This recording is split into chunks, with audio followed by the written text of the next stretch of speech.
Same story I gave on the video I released today. Derrick Foster is the ex-coach or the ex-running backs coach of the New Orleans Saints. And I'm going to see if I can find the article again. I forgot about it. I forgot to put the link. But they're singing a different story about him than some of the Cowboy fans. What's going on, Raymond Martin? Welcome to the show. Also, we're going to be talking about the Myles Garrett story. I mean, people act like it's news. I don't know if it's really news, but we'll talk some about that. Got a few tidbits to mention on one Zach Martin. Something that I told you guys about a few months ago, and it's now seemed like it's going to come to fruition. Then we're going to talk a little bit about Rico Dowdle and a couple other things, maybe whatever else comes up. But probably going to be about a couple of hours tonight. I'm trying to get the studio ready. I'm in a different spot, as you can tell. I'm in a different spot. We got some work going on in the studio. We're trying to get this thing done. I'm trying to get it done here within the next 2 weeks. But the phase that I'm in now is getting the walls all painted and things of that nature, and that takes time. What's going on, Dro Knows? What's going on with you? I think everything is looking up in Cowboys Nation. I can't lie, I was a little bit taken aback by the Derrick Foster thing, and we're going to talk about that in a moment. But we got one more coach to hire, I think. I think it's the wide receivers coach. Got one more to go. So I'm very interested to see how they finish up this offense. Very interested to see how they finish up this offense. I think the defensive hires have been just been fabulous to me. It's still something right here is a little bit questioned by, and we're going to discuss that here. We're going to kick the show off with that. We'll give everyone another 30 seconds. Then we're going to get right into the show, whether it be 10 or 10,000. We're going to talk Cowboys. What's going on, young ninja? How you feel about Cooper Kupp being traded to the Cowboys? Let me put that on the list. Cooper Kupp to the Dallas Cowboys.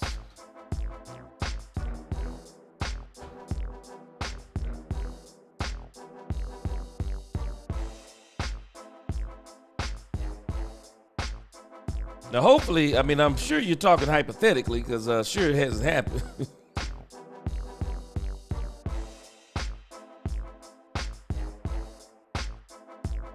Put that on our list of things to talk about tonight. Cooper Kupp traded to the Cowboys. Okay. All right.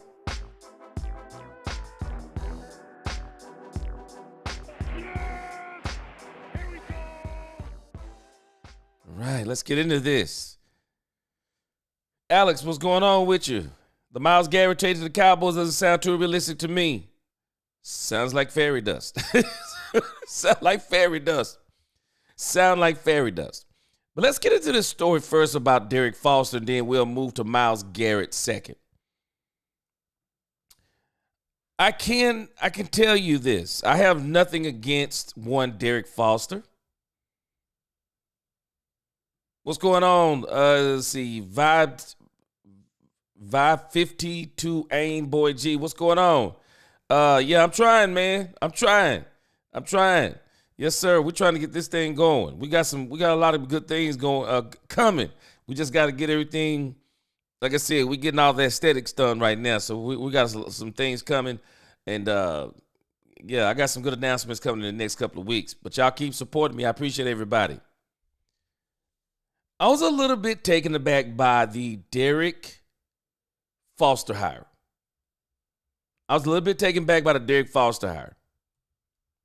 And the reason why I was taken aback, not so much that I look at him as a bad coach per se.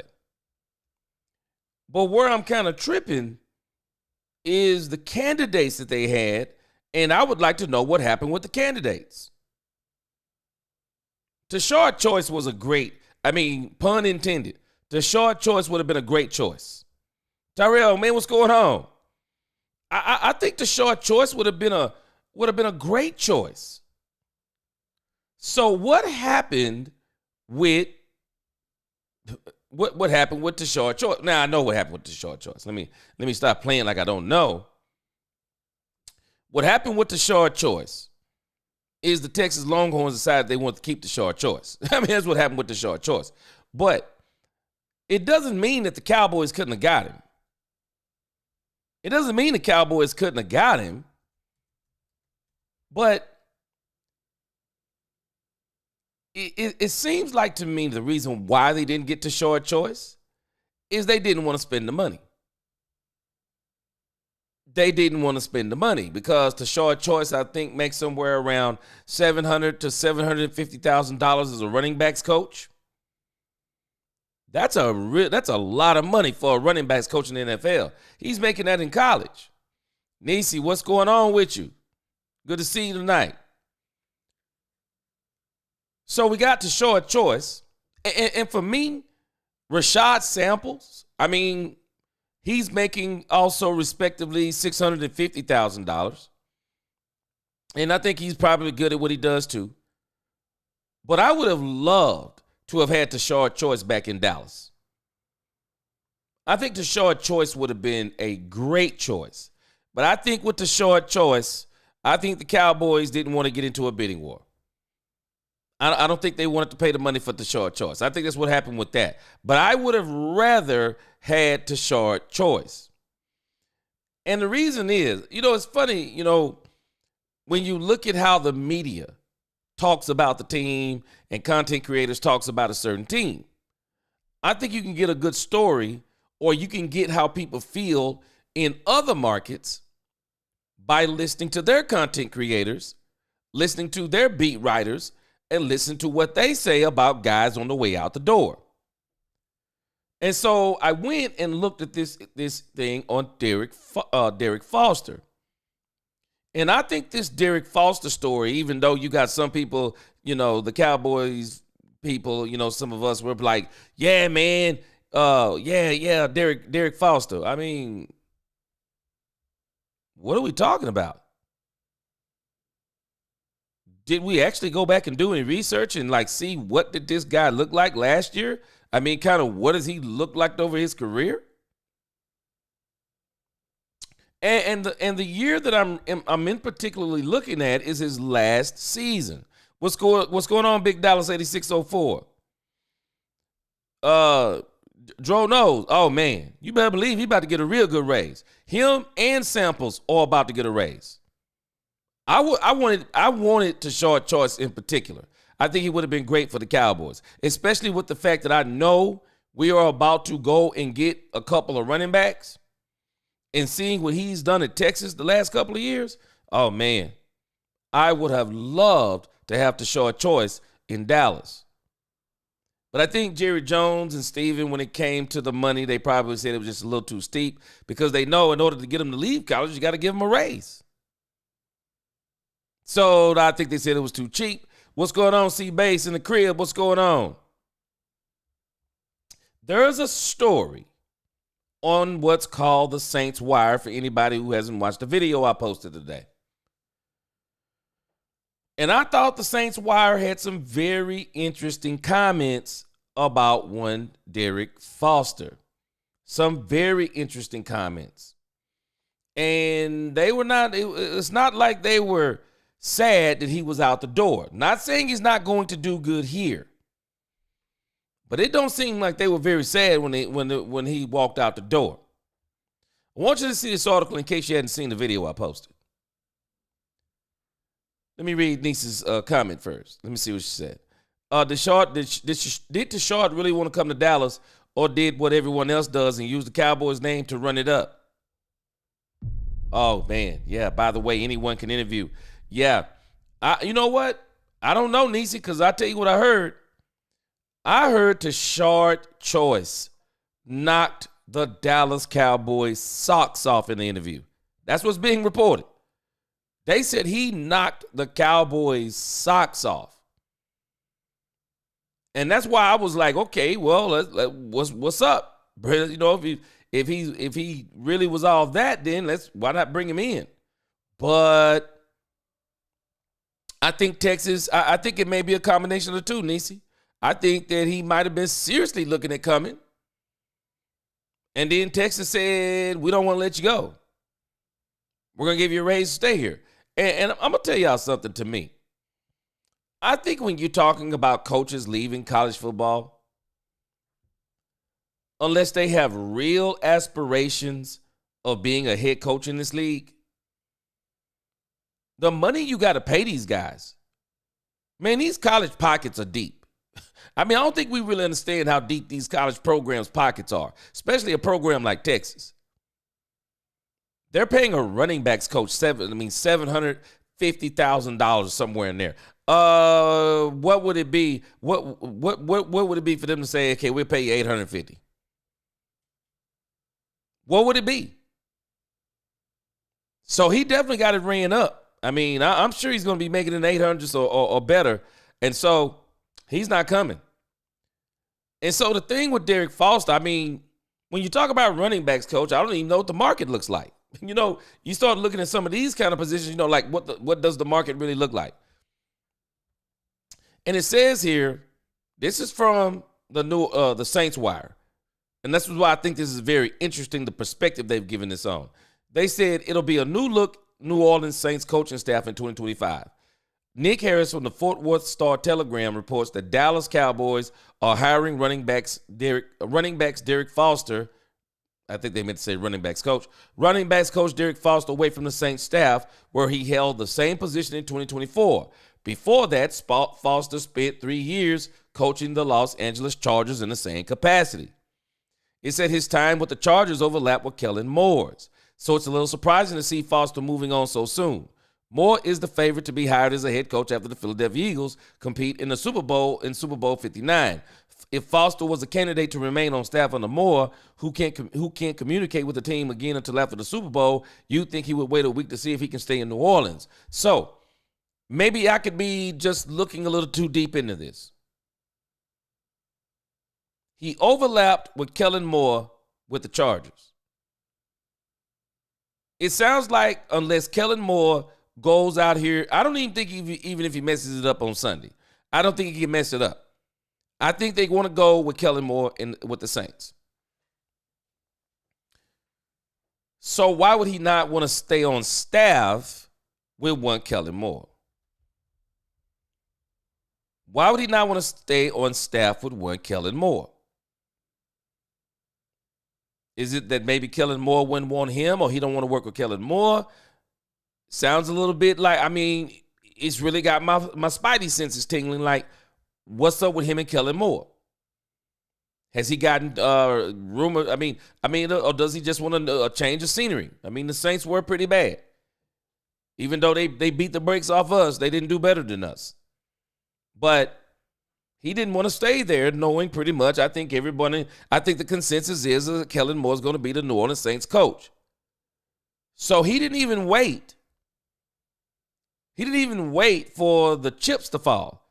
He out of there. He goes and signs with the Cowboys. Now, that's not the other part that's got me worried.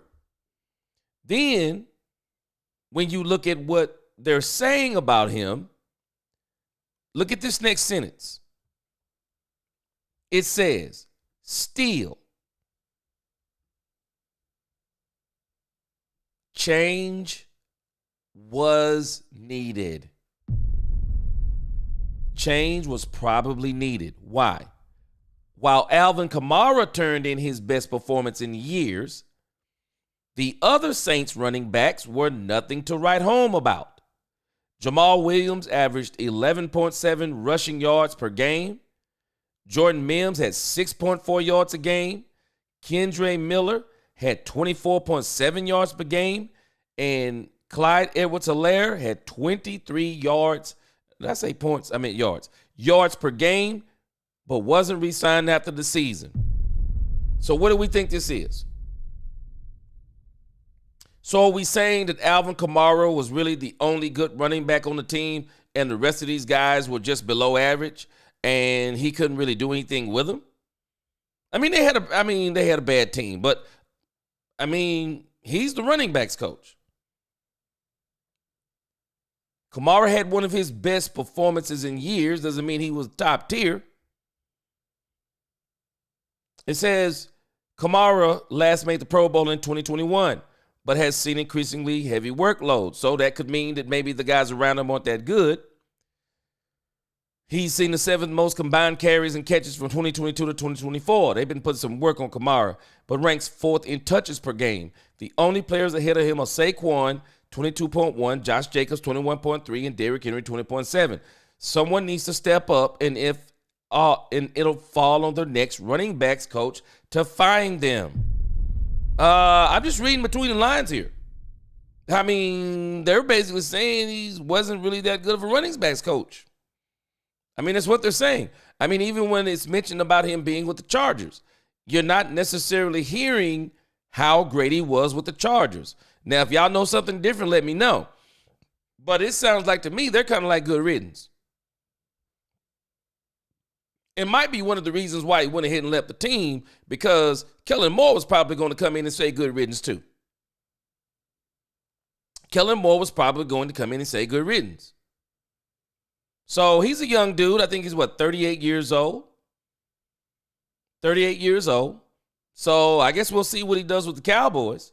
I think with the Cowboys, I think for them, it's not as much about him. I don't think it's as much about him as it is about their new OC, who was very good at directing the run. So maybe that's where the Cowboys are. Maybe they're kind of like, you know what, no big deal. You know, we kind of got the guy who we know is going to direct us as far as the run game goes, so we're not too worried. Clayton Adams, maybe they're not worried, so I don't know. Maybe they're thinking they don't need him to do very much. Big Dallas said maybe it's that Catholic Church scandal the Saints have going right now. Man, they pretty bad. They are pretty bad. C-Base, he knew Dallas is known for their run scheme, so he saw the opportunity. Well, probably the run thing that's coming up, because we're definitely about to put together a crazy running back room. I guarantee you, we're going to put together a great running back move. Solomon says, I like the move because coaches say Cowboys trying to focus on the run game. Balance and preparation is key to a good offense. Yeah, I'm just wondering about him, though, like I said, because, I mean, I hear what we're saying, but where is the proof? I mean, where is the Clayton Adams, for example? I can pull you up Clayton Adams. He was over the run game in Arizona. Man, I can pull you up their stats. This guy was bar none. I'm shocked that they even let him go. I'm shocked the Arizona Cardinals let Clayton Adams go. This dude was bar none in the run game.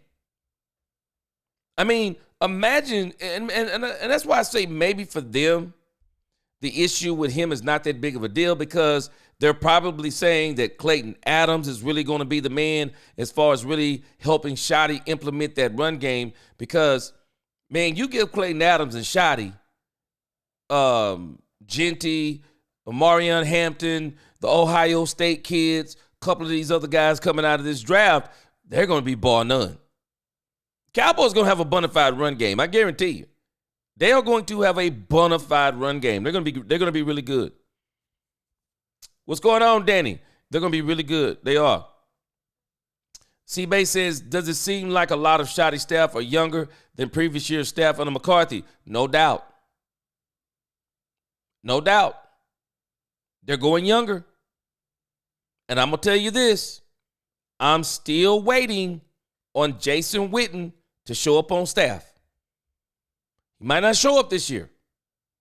They may hold him out another year because everyone's asking what happened to the Jason Witten stipulation. Maybe they decided to hold back on it just a little bit. There was so much crazy publicity going on around it that maybe even Witten didn't like everything that was kind of swirling around it. And everybody's been asking, like, what happened with this thing with Jason Witten? I'm not going to be surprised if he still winds up on the coaching staff, because I've noticed something about Brian Schottenheimer's contract and Dak Prescott's contract.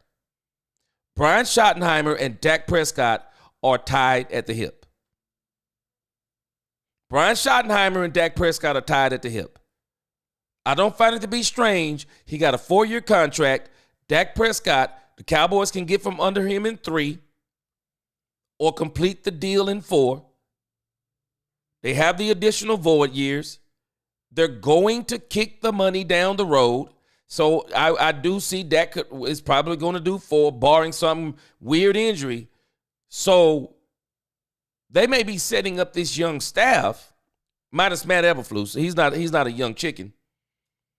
That they set it up to where if Shotty isn't doing what they want him to do, you get a new young coach in there, and he's already got a lot of young people around him. So they're doing some things in the front office that and in the coaching staff that's different. Angie, what's going on with you? What's going on, Clarence? So they're doing some work. Nisi said maybe Witten may low-key be a consultant. Everybody's wondering. I think he's still going to be I still think he's going to be on the staff. Not this year.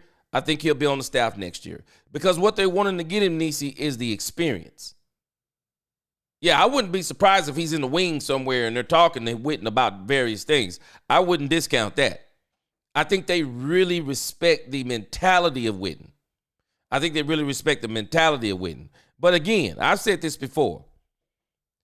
If I'm Brian Schottenheimer, I don't even care about none of that stuff. If I'm Brian Schottenheimer, I literally control my own destiny. I literally control my own destiny. All I have to do is do well. That's all I have to do. If I do well, I can choose to walk away from the Cowboys. I can walk away from the Cowboys and get another job. If they want to bring in Witten, I can walk away and get another job. This is the thing that Mike McCarthy didn't get in his head.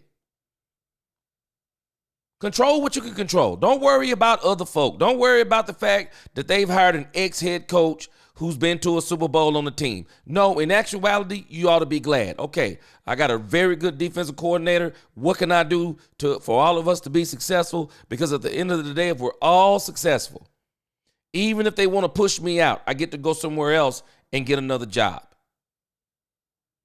Surround yourself with the best talent you can. Mike McCarthy was very paranoid. He couldn't lock in the way that he needed to. If I'm Brian Schottenheimer, I really don't care what they're doing. Because at the end of the day, just give me the staff that I need. Give me the players I need. I'm confident that if you'll get me what I need, we're going to win. And I do think the Cowboys are going to win. I mean, because every coach that's been here has pretty much won with Dak Prescott. What this team is have to do, and I think the Shotty's going to help this team do, along with the Joneses, I think they're going to help. I think all of them as a team, because as Steven said, they're aligned from top to bottom. I think we're about to watch this team finally evolve. Finally evolve, and we're going to see more than just wins. We're going to see some playoff wins is what exactly we want to see. Solomon said the head coach is proof of running and opening up offense for a Dak pass game. Need Gentry in the top wide receiver. Yeah, the run game is going to be key. The run game is going to be key for Dak Prescott because he's a play-action quarterback, which we say this like he's the only one. Most of these quarterbacks are play-action quarterbacks. Most of them, if you ask them, even Patrick Mahomes, I bet you if you asked him, Patrick Mahomes, would you rather just drop back or would you rather have the option of the run so you can run some play action? Oh, I bet you he won't play action. Especially now, it's not like he has Tyreek Hill back there running past everybody. So he needs a little bit more design in his pass game. This is why I'm so ready for this Super Bowl because I think it's going to be totally different this year. Rolando, what's going on? From South Texas, appreciate you. He says, cheers, witness waiting for his son to graduate from high school. Okay, before he leaves and goes to the Cowboys. Okay, what grade is he in? C-Bay said, I wouldn't have been upset with any of the running back coaching candidates they had us on. Choice, Foster, Murray. Man, I wanted either DeMarco Murray or Tashard Choice. Wouldn't have been mad at Foster. Wouldn't have been mad at Samples, but Foster, he's the running backs coach. So Not necessarily mad, but he's not what I call like an atomic bomb hire when you talk about running backs coach the way I believe Tashard Choice would have been. We were in good hands. They're always because I think they want Genty. I think they're going to make a run for Genty. I mean, it's shaping up that it is going to be a literal run for Genty. The Cowboys are probably already trying to secure that on Genty. Solomon, yeah, we'll talk about Cooper Kupp in a moment. But long answer short, no, I wouldn't want Cooper Kupp. The Cotty Show Sports. Witten isn't on the staff because Shotty's picking his own staff. The Joneses aren't hiring anyone like they had with Mike McCarthy. I think it's a combination. I think it's probably a combination. But I will agree with you to a degree. They gave Mike McCarthy the same opportunity in a sense. They gave him the same opportunity. I think he brought a couple of guys with him. But I think what did Mike McCarthy in was it Mike Nolan? Man, Mike Nolan did his credibility in. Man. They were done. They were done with this Mike Nolan. Mike Nolan was so bad starting out, and everybody saying it was COVID and blah, blah, blah. But I'm telling you, similar to he was the linebackers coach for the Saints, if I'm not mistaken. And not as bad as kind of how they're kind of insinuating that they were glad that Derrick Foster left. Well, when Mike Nolan left the Saints as the linebackers coach, they were glad he left too.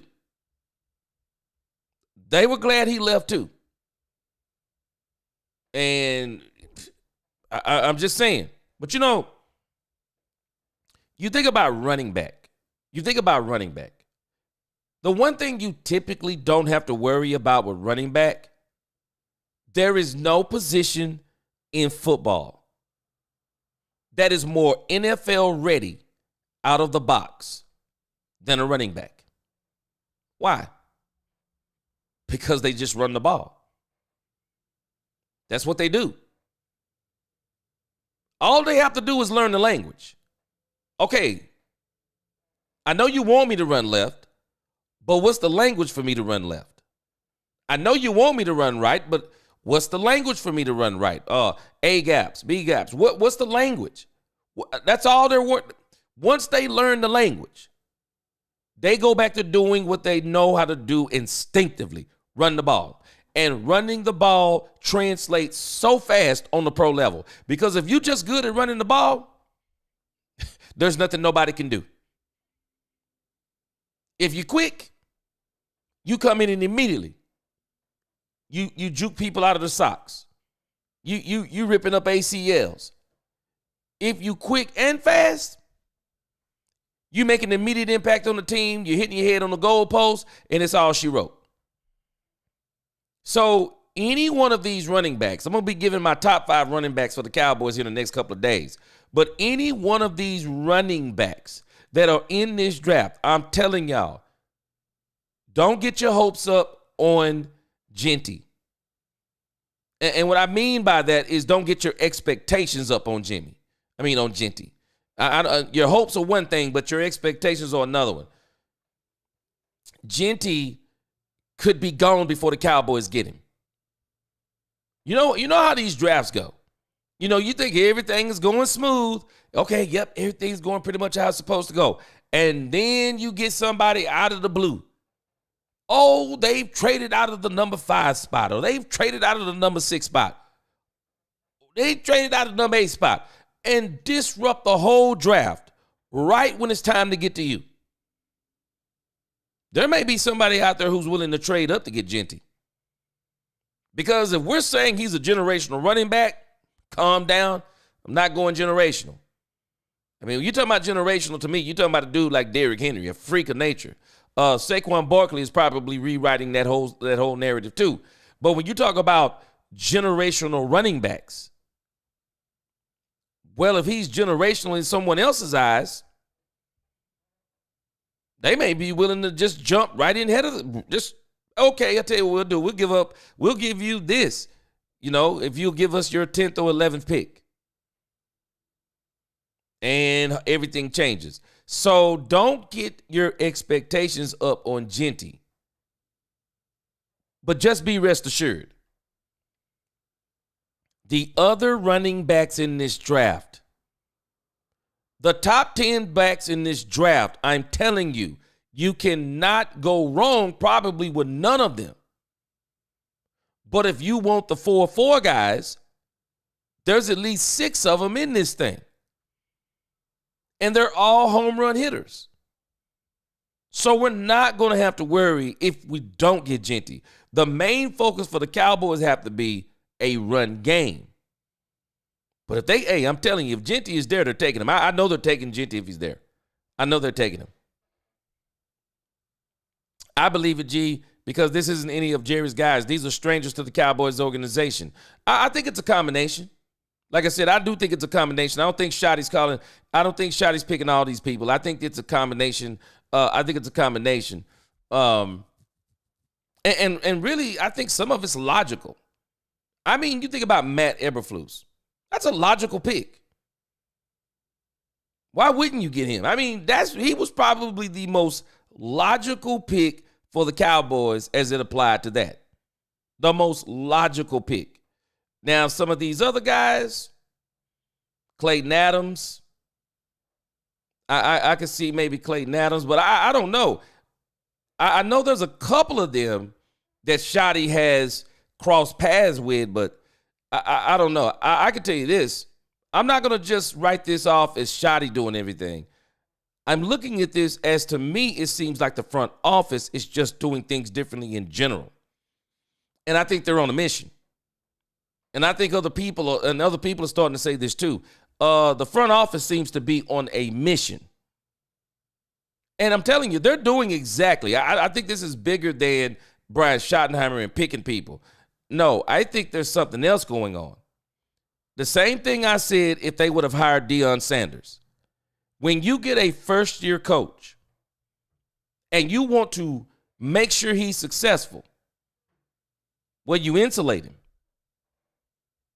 See, Mike McCarthy was an old dog, already been a coach, running around touting his Super Bowl, been with Aaron Rodgers, 13 playoff appearances, however many. So with him, the problem with him, you're not as concerned about insulating Mike McCarthy because you're saying he got experience. So you're not as concerned about insulating him. Because I think Mike bought a couple of his guys too, other than Mike Nolan. They're calling Al Harris a McCarthy guy. I mean, they're even saying Schottenheimer is a McCarthy guy, which I don't know if he's a McCarthy guy, but that's what they say. But with Mike McCarthy and his paranoia especially, they didn't really focus on insulating him. But they're insulating Brian Schottenheimer. They're insulating him. They have made a point to try to get him the best assistance they can, because you think about what they're doing is genius. Bringing on Matt Eberflus was genius. You bring on someone that has some head coach experience. Same thing you did with Dan Quinn. Same thing you did with Dan Quinn. Same thing you did with Mike Zimmer. I know we think it looks different, but it's actually not looking as different as we think it looks.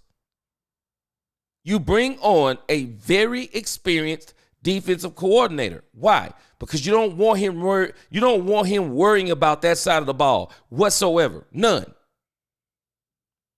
All you want Shotty to focus on is what he does best.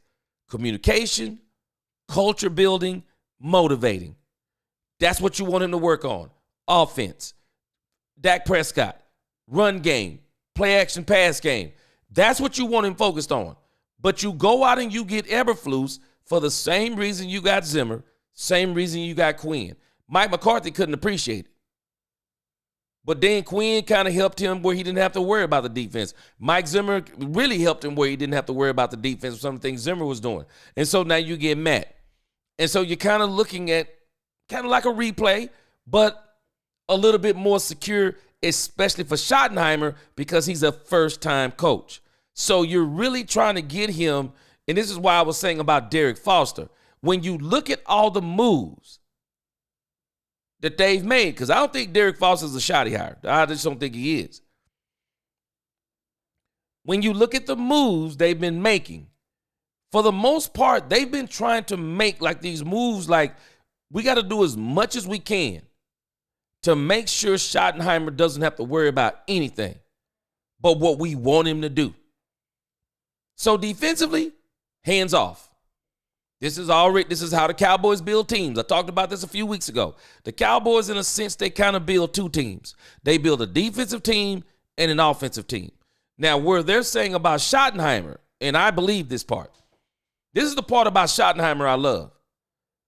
They're saying that Schottenheimer, though, is the guy that can bring both of those teams together and bring a culture to the whole team, and the front office and the team, coaches, players, can all have a great relationship. Because it's obvious what they're saying. Those three levels didn't have a great relationship. Front office, coaches, and players, they didn't have a great relationship. That's one of the reasons why. What did we see? Bobby Belt talked about this. Mike Fisher's finally starting to come around and back him up. They had a bad relationship between front office, head coach, and players. Kellen Moore, coach. Mike McCarthy ran him out. Mike McCarthy said he didn't mind not calling plays. Nudged out Kellen Moore so he could get the plays. That already made the Joneses kind of like, okay, you went out here and tried to put this out in the public saying you could call plays better, because that's basically what he said. Okay, we're going to give you the playbook that we didn't want to give you. He runs Amari Cooper off the team. So now you're looking at a problem between coach and player. Schottenheimer is different. Schottenheimer is orchestrating front office, coaches, players, relationship, all on the same page, no animosity, and now they should be able to lock in. They should be able to do something that they actually have not been able to do in the last 5 years. Lock in as a team. And the thing that I think now we're realizing it. But I think the reason why, when you think about it, no one ever asked the question. 3 12-win seasons in a row. So no one ever asked, why couldn't we get 13? That was never a question to nobody. Why didn't they ever get 13? Why not? I can tell you why. Because we were not winning some major games that would have really solidified to the league and to the team who they really were as far as their identity was. But you think about, 2023 season in particular. What was the Cowboys' identity? What was it? Their identity seemed to be Dak Prescott and CeeDee Lamb. That was it. Well, if that's your identity, you're done. I mean, what was their real philosophy? Dak to CeeDee? You're not winning like that. That's the part that we just didn't. I know the 12 wins were a facade. We don't even realize they were a facade. We were actually winning 12 games in spite of the nonsense that was going on inside of the doggone front office, the locker room, and everything else. We're doing this in spite of all this stuff. So imagine what we're going to look like now, locked in. Because it seems like now everybody's locked in. And that's why I say even these coaching picks, I don't think these are shoddy. I think this is all of them collectively sitting down saying, what will be the best staff for Shoddy? Shoddy, what do you think here? What do you like here? And I'm sure they're not giving him everything he wants, because I just don't see where Derrick Foster would be his pick. I don't see the Derrick Foster pick as his, and the Matt Eberflus. I just don't think that pick is his, because I think they pinpointed that from the get-go. That's who we want. Because they picked him so quick, they had to go backwards because, oh wait, we got to do the Rooney Rule thing. So they had to go back because they had already pretty much announced that he was going to be the coordinator. But they had to go back and kind of hold off on it. But it's pretty much the same. Andre Curtis, I'm not sure kind of where he kind of crosses paths with with one Schottenheimer. But the other part of it is, it's so crazy, is that they literally turned over Mike McCarthy's entire staff, other than the tight ends coach. Turned it all over. It's crazy when you think about it in the grand scheme of things. Ice Wall Cowboy, they do it all the time, don't they? Somebody here, we want a player, and they will literally trade up and get right in front of us and get that player. Because I'm telling you, man, this draft to me is going to be very interesting. Because there's another team. See, we're talking about us. Like, we got to get up to speed because of what's going on in the NFC East. There's another team in the NFC East, too, that knows they need to get up to speed. It's the New York Giants. Do we not realize how dumb the New York Giants are looking right now? Saquon Barkley has literally helped run a team into the Super Bowl. So we're saying the problem wasn't Saquon Barkley. Yeah, that's what we're saying. The problem was not Saquon Barkley. They're desperate for a running back too. They need a quarterback. But who knows what some of these teams may do with some of their draft picks. I mean, you think about if you're a team, some of these teams, and you really need a running back really, really bad and a quarterback really, really bad. Well, what if you just throw your whole draft away and just get two players? Just throw your whole draft away and get two players. Get the rest in free agency. Trades, whatever you need to do, undrafted free agents. But I got a feeling, I could be wrong, I got a feeling. It seems like the Genty to the Cowboys not only helps the Cowboys, I think it helps the league. Y'all might not realize this. I said this early in the season. Y'all do know the NFL ratings are down, right? NFL ratings are down. Even in the playoffs, the ratings are down. And when I think about even the season, the ratings were down. If we don't think the NFL actually needs the Dallas Cowboys, I think the NFL really needs the Cowboys to win. The NFL is way more popular when the Cowboys are in the storylines. Not for losing, but for winning. I mean, people were literally saying, well, I hate Dak Prescott's not around because we don't get to talk about whether he's good enough or not. They were talking about this on FS1 one day. It's true. Genty to the Cowboys not only helps the Cowboys, it helps the league. It really does. Troy Dudley, running back should be able to leave college after their sophomore year. You know why I would agree with you? The reason why I agree with you, I don't think there's a position that probably takes as much of a beating as running backs do when you think about the skill positions. They're already behind the 8 ball the moment they step into college, they're behind the 8 ball. I'm pretty sure some of y'all had teams like this in high school. There are some of these high school teams, the running back is he's the whole offense. He's already behind the 8 ball. How many times has he ran the ball before he gets to college? He mess around, stay 3 years, 4 years in college. How many times does he run the ball? Then he gets to the pros. What do the pros do to him? First 4 years, we may not even give him another contract, so we're going to run him into the ground. I agree with you. I think running backs probably should be able to come out around sophomore year. It would really do them a lot better. Corder Shaw, yeah, a bunch. Hey, and you know what else, Corder Shaw? Not just in the top 10. There are other running backs that people will probably find outside of the top 10, and they're going to turn out to be really great on somebody's team too. There are so many players that don't get drafted that are actually good. So many players. All they need is an opportunity. That's all they need. Draw knows. Trade back for 12, pick up extra picks, draft 2 running backs later. Draw knows. Said the same thing. If the Cowboys can't get Genty, go back. Because you will still be able to get Omarion Hampton. Second best running back in the draft, according to rating. Trade back. you will still be able to get him in this probably in the second round or back of the first. You'll still be able to get him. And even if you don't get him, 3, 4, 5, 6, 7, 8, 9, 10, how do you lose?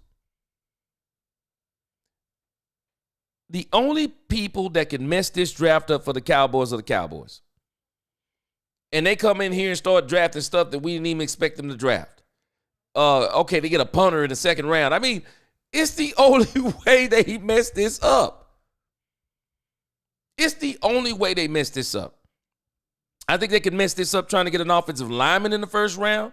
But the first 3 rounds, the Cowboys, any way you want it, running back, wide receiver, take your pick on the third. I don't care what you do.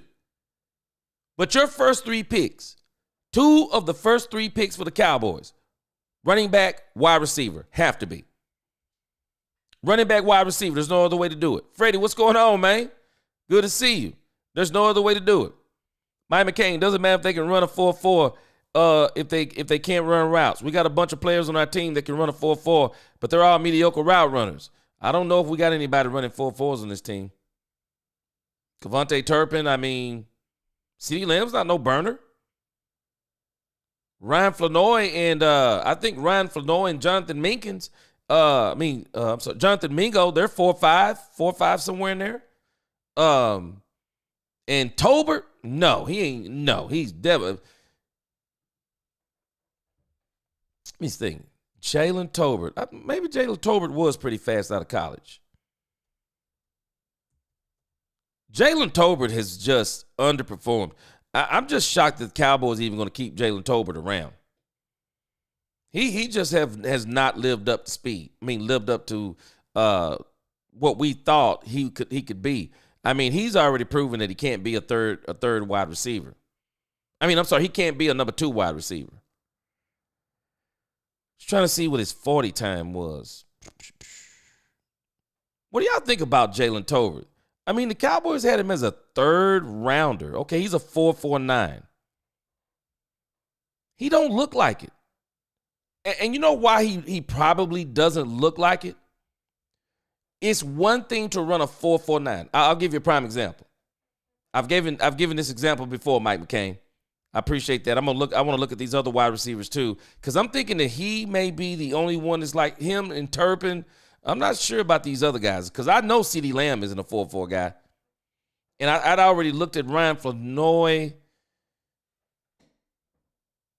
Could be right on this, though. Let me look at this.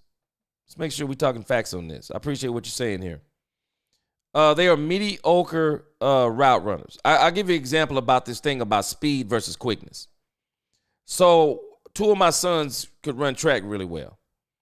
One of them was a regional 100-yard, 200-yard, 100-meter, 200-meter dash runner. Long legs. Didn't even look like he was running fast. Man, I mean, he was eating people up on the track. And even in football, he was eating people up. But the issue is, once he got past somebody and got his stride going. But my other son wasn't as fast. Quickness, off the chart. And so with wide receivers, and the reason why I mention this, when you're talking about wide receivers, one of the problems becomes when you start thinking about them in route running. It's one thing for them to have that straight ahead speed. Question is, how quick are they? Can they run routes? Can they get in and out of breaks quickly? What is the quickness? I mean, I wish they had a stat as in quickness, because that's really what you're looking for with these even running backs. It's one thing to have a running back that can run a 4.4. But how quick is he? Is he 1 step go? Or can he make 2 steps, 3 steps, and then go? 0 to 100, So you're looking for quickness with guys. You think about, when we think about Barry Sanders. Barry Sanders was so quick. The moves. I mean, I'm sure this dude ended people's career with as quick as he was. And it's not that he wasn't fast. He was so quick also. You know, you see some guys that have that combination. So, yeah, you're right. Jalen Tolbert is a 4-4 guy. He doesn't – I remembered this. You brought it back to my recollection. But the problem is he don't move like a – he's not quick. Jalen Tolbert, if somebody told you he ran a 4-4, you'd be shocked. You'd be like, no way he runs a 4-4. He's not quick. He's one of them guys, maybe if he gets his speed like wide open, okay, you go, okay, he's a 4-4 guy. I see that now. But the quickness, Jalen Tolbert didn't have it. Jalen Tolbert did not have the quickness. Now, the one guy I am looking forward to, talking about the wide receivers the Cowboys already have, now Ryan Flanoy, I think I'm hoping the Shotty can find a way to really get this guy implemented. Okay, yeah, because I remember Ryan Flanoy. He's a 4-4-4 guy. Now, to me, I think Ryan Flanoy looks, at least in the preseason, he looked like a 4-4 guy. I thought he looked like a 4-4 guy. They just couldn't figure out a way to get him in. And that's kind of one of the Achilles heels of one Mike McCarthy. Okay, so we got Jalen Tolbert. Yeah, you're right on that. Yeah, I appreciate the insight on that. Now, let me ask you this, Mike McCain. So, Troy Aikman, you remember early in the season, was talking about, is it that they can't run routes? Because think about this. The last coach that we need to pick is the wide receivers coach. The wide receivers coach is the last one. So, could it be that maybe these guys could run routes, but maybe, as Troy Aikman said early in the season, poor route concepts? Maybe the wide receivers coach also wasn't up to snuff. Maybe it's a combination of those two things. Maybe it's a combination.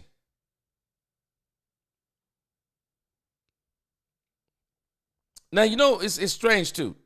So we're talking about the 40s. And let's look at something else here.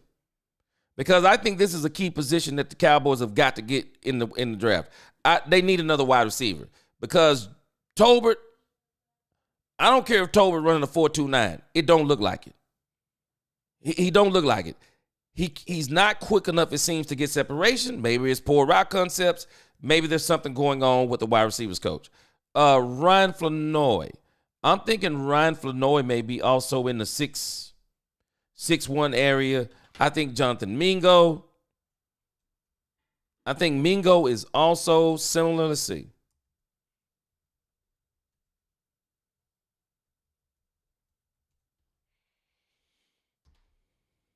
Jonathan Mingo.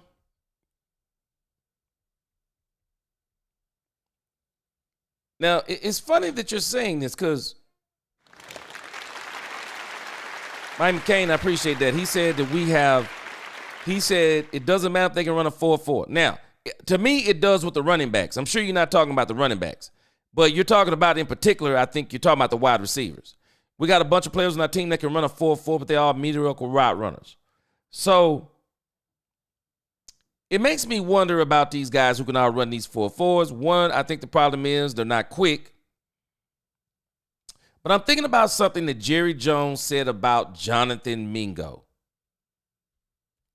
Jerry Jones said that Jonathan Mingo is Dak friendly. Jonathan Mingo is 6'2", runs a 4.46. Flanoy is 4'4", 6'1". Tolbert, 6'1", 4.49. But you know the crazy part is? None of them play big. It's not even just the routes. They don't play big. That's why, for me, I mean, if McMillan was on the board and the Cowboys get their time to pick, I mean, I'd have a hard time. I'm telling you, I would have a hard time if this McMillan kid was on the draft board when the Cowboys come up at 12 and Genty is there. Man, I would have a hard time not picking this kid. Because I think a kid like this could really be a difference. Because he's not a 4-4. I think he's a 4-5 guy. But the thing about him, he's 6'5".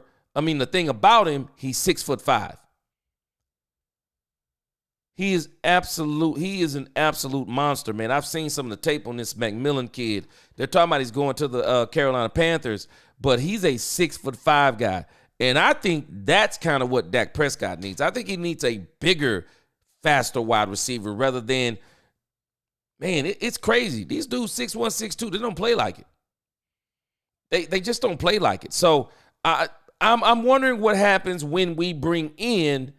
What's going to happen when we bring in the wide receiver coach? Because that is the next position that they have to hire. So maybe he can help these guys out.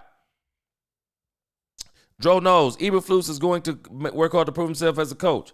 Eberflus is going to be great. I think we're going to see some things out of Eberflus is going to really be impressive. I do. 70s fan, the year Russell Wilson won a Super Bowl, he only threw about 3,000 yards, the rest on the ground. That was a shoddy scheme. Yeah, and I want to see, I've already said it, I want Dak Prescott to go down to 25 throws a game, quality over quantity. Solomon, I like Matt as a hire, probably my favorite hire defensive line. Yeah, Matt Eberflus, you're talking about Matt, yeah. Of all of the hires, I actually rate Matt Eberflus as the highest rated coach they hired. And the only reason I'm saying that is that we don't really know what Brian Schottenheimer is as a head coach. But Matt, it was one of the best. It was the best one they did, hands down. I think it's the best one that they did. We'll rate these when they get them all. But just off the top of my head, I think Matt Eberflus is the best hire they made out of all the coaches. I think he's the best one. Number 2, I think it's Clayton Adams because he's going to really help Shotty reinforce the run game. After that, I have to do a little bit more research on the rest of these guys. But those 2 picks, absolutely loved them. Absolutely love those 2 coaching hires. And a lot of people talk about Lunda Wells. Our tight ends aren't bad. I guess if it wasn't broke, don't fix it on that part.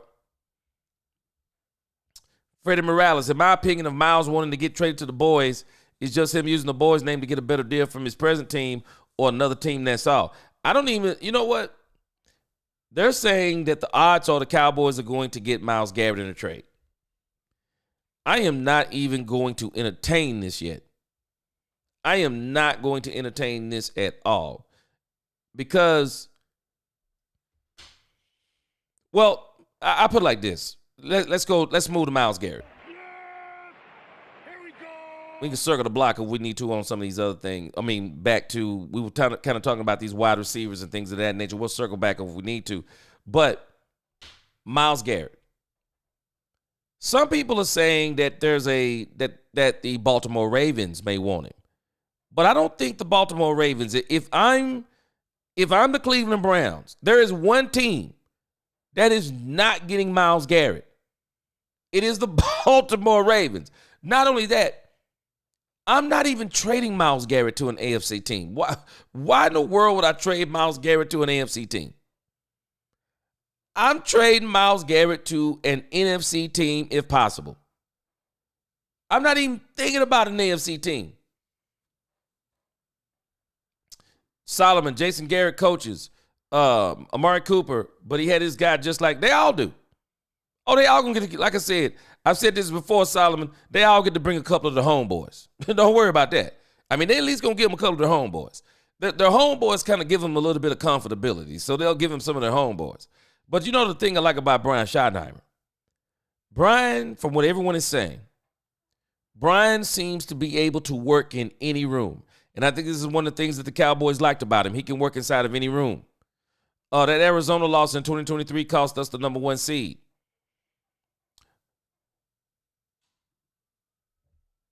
Well, I'll tell you this number 12 pick is going to be great for us. This 12 pick is going to be great for the Cowboys. Alex, Mike McCarthy was the definition of mediocrity. A coach who isn't good enough to win the big games and not bad enough to get you the good draft picks. Ooh, man, he's a liability. And that's why he's not coaching. I will not be surprised if Mike McCarthy doesn't coach again in this league. I will not be surprised. Mike never had the team prepared to play. That's why they couldn't win 13. Exactly. This is where they say Schottenheimer's going to shine. I'm looking forward to seeing this guy in action. Solomon, Dak and CD saved Mike's job. And if you let the Joneses tell it, Brian Schottenheimer too. Mike McCarthy had no preparation. Never did. Never did. Schotty been around plenty of coaches over the span of 28 years. Not only that, his daddy was Marty Schottenheimer. I mean, he does have 200-plus wins, but also has one of the worst playoff wins, 5-13 in the playoffs. But you know what? Marty was a good coach, no doubt about it. And he was another one that he didn't mind running the ball. That joker did not mind running the ball. D-Rail Carter, appreciate you. What's going on? Miami McCain, the Eagles did that with Dallas Goedert, and the Broncos did that with Patrick Surtain. Yeah. The Giants can draft Genty in round 1, then go Jackson Dart in round 2. I'm telling you, man, one of these people ahead of the Cowboys could throw the whole draft. They're already saying there's not even a first-round draft on Cam Ward nor Shedeur Sanders. They can shock everybody. Hey, think about this. Dro knows. You bring up an interesting scenario. What about this?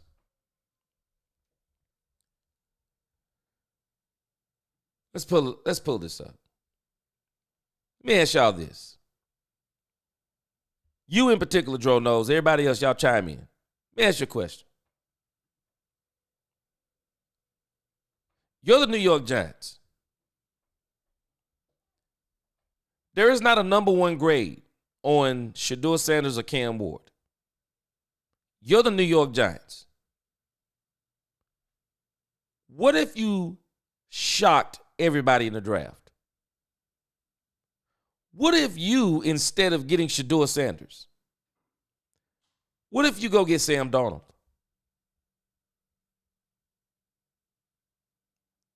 Sam Darnold is going to be available in free agency. I don't need Sam Darnold to be the quarterback of the franchise for the next 5 years. All I need Sam Darnold to do is come in, hey, man, can you play like 2 years? That's all I need you to do is play 2 years. The draft class after this one will be better than this one. What if they get Sam Darnold and say, we'll take Genty?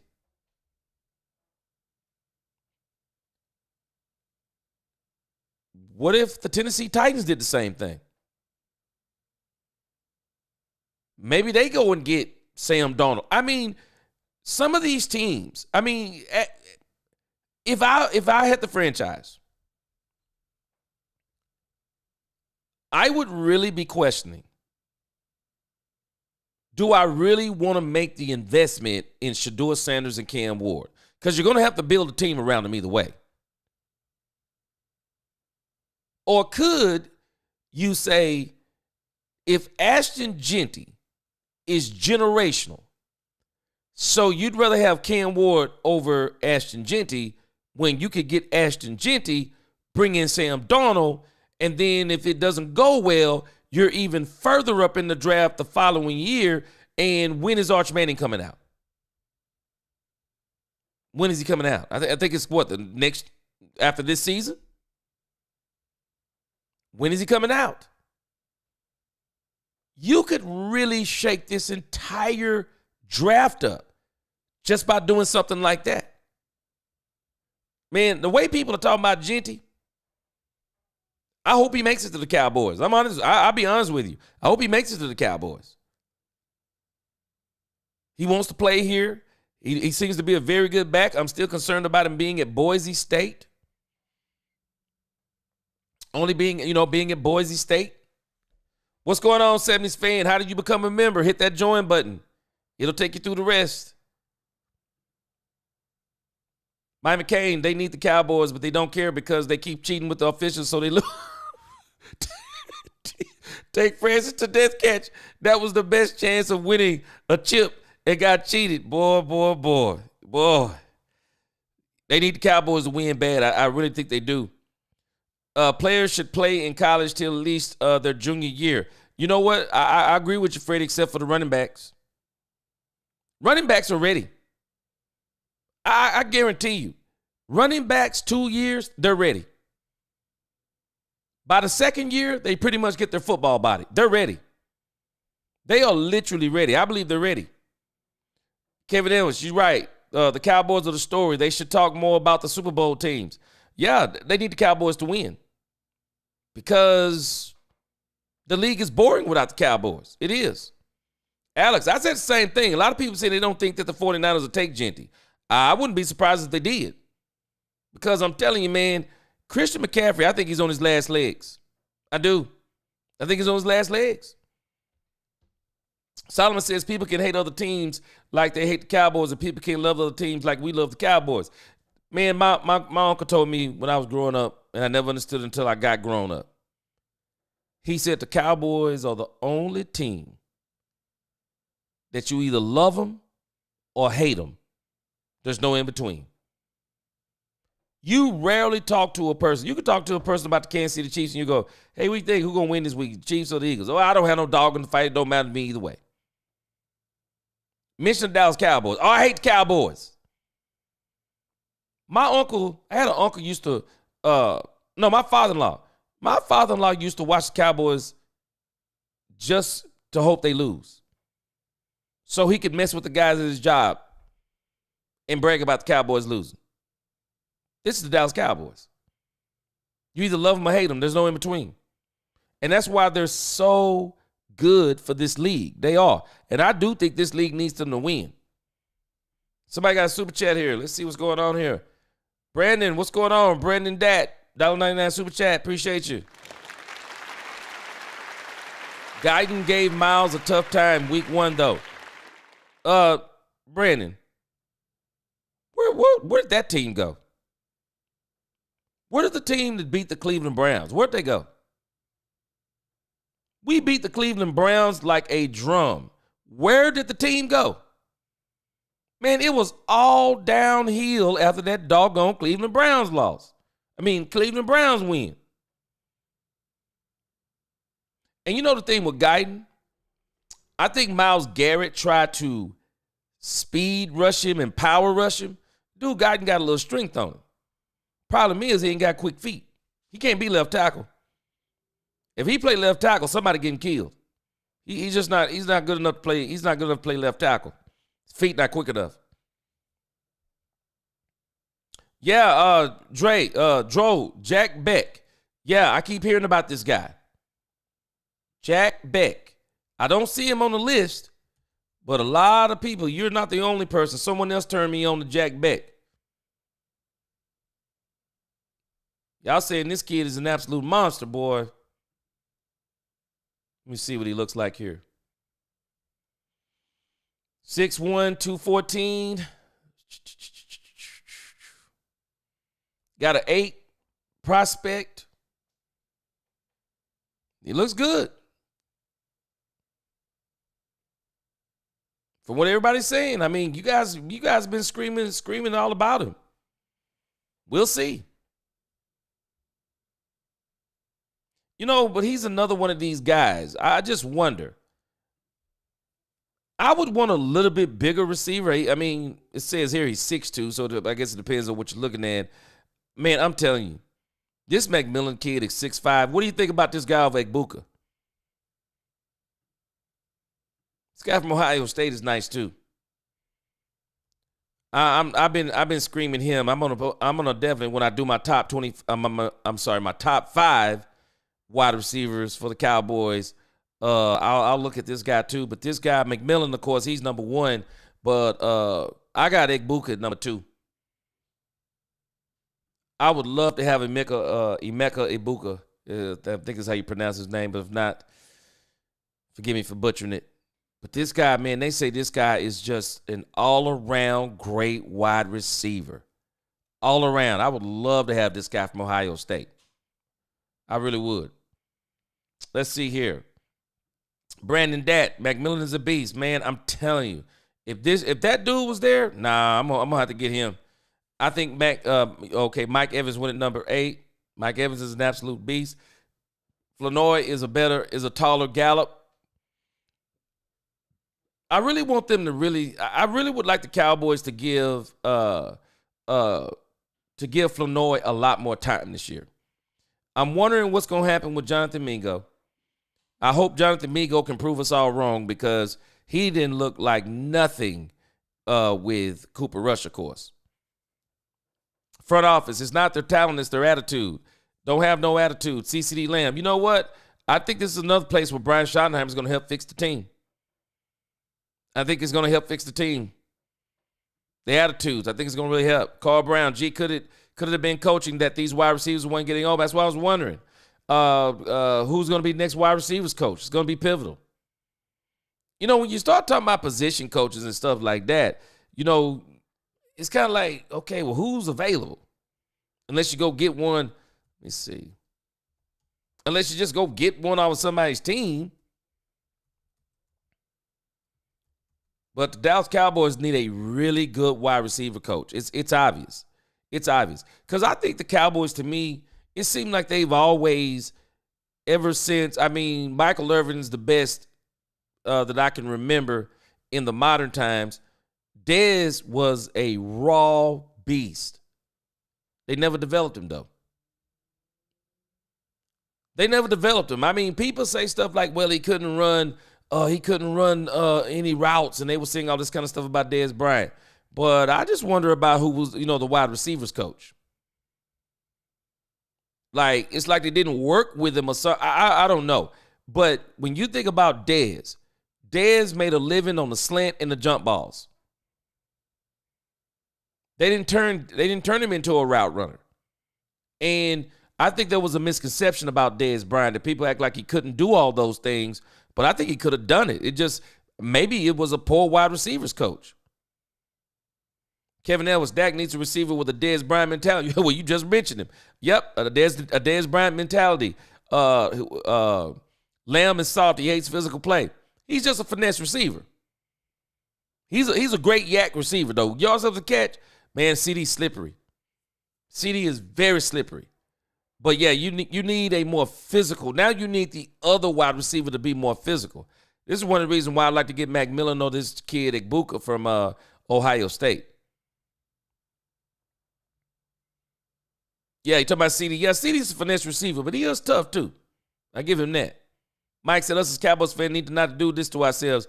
Little to no chance of Myles Garrett at that price. Man. Yeah, let's get back to Myles Garrett for a moment. Just for a moment.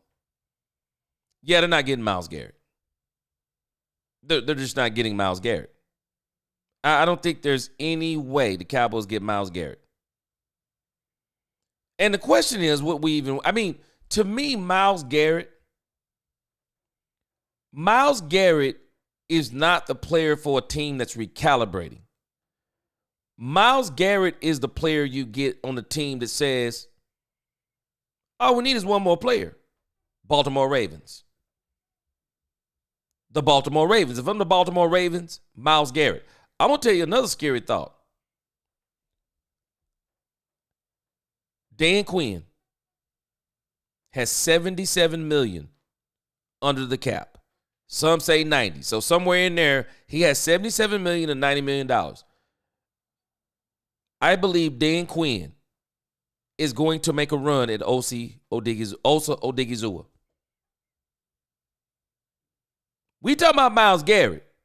Dan Quinn is going to make a legitimate run. And I don't think it's going to be a light run either.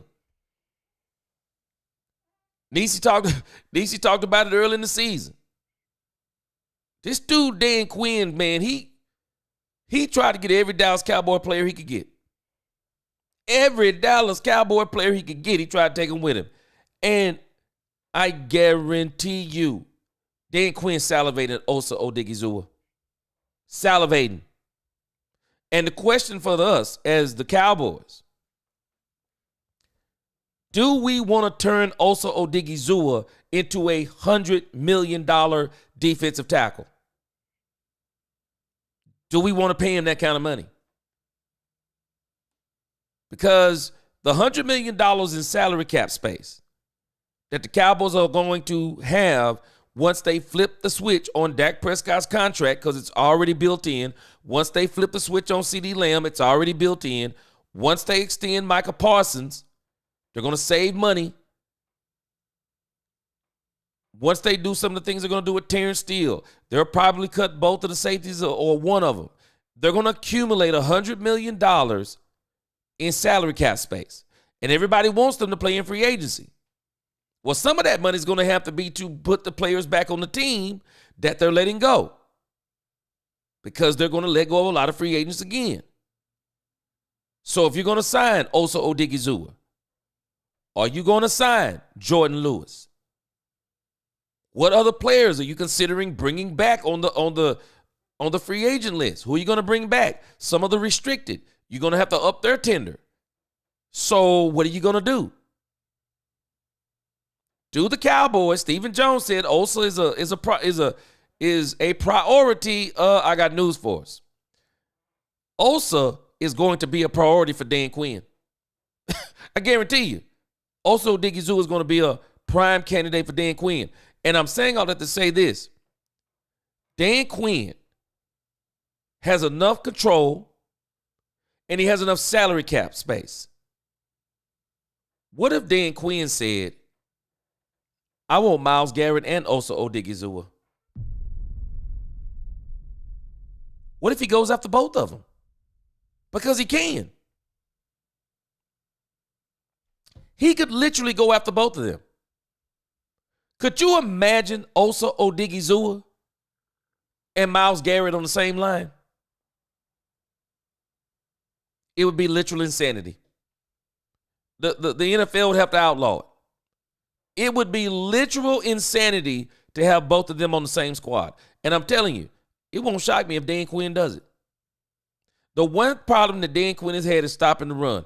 Osa Odigizua could help him with that.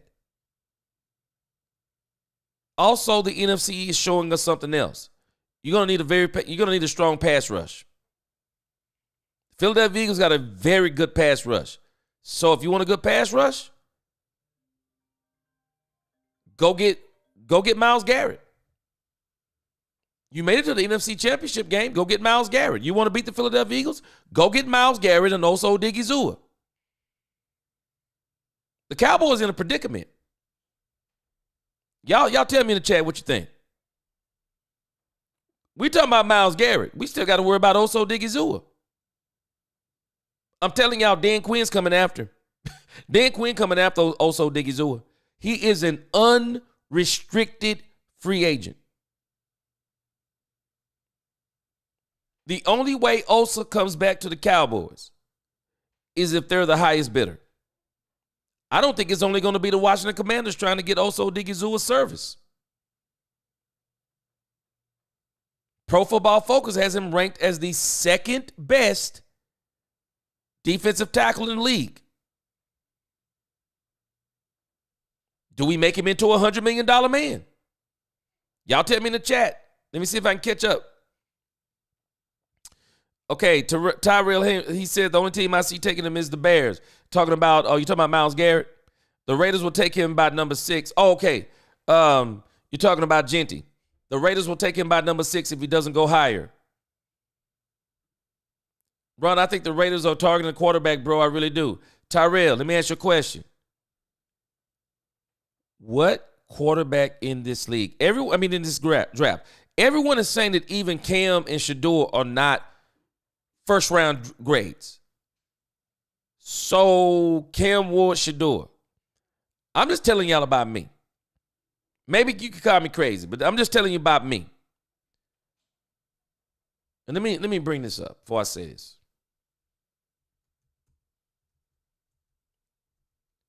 I've mentioned this before.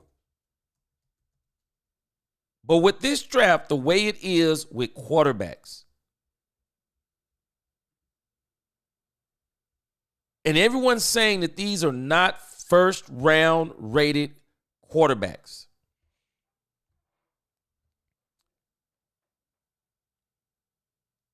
There are 3 quarterbacks in free agency. 3 quarterbacks that I would consider bringing in as one-year quarterbacks as I build the rest of my team so that I can get to the next season and see if I can make a run at the quarterback that I really want. Let me make sure. Let's see. Let me paint a scenario for us real quick.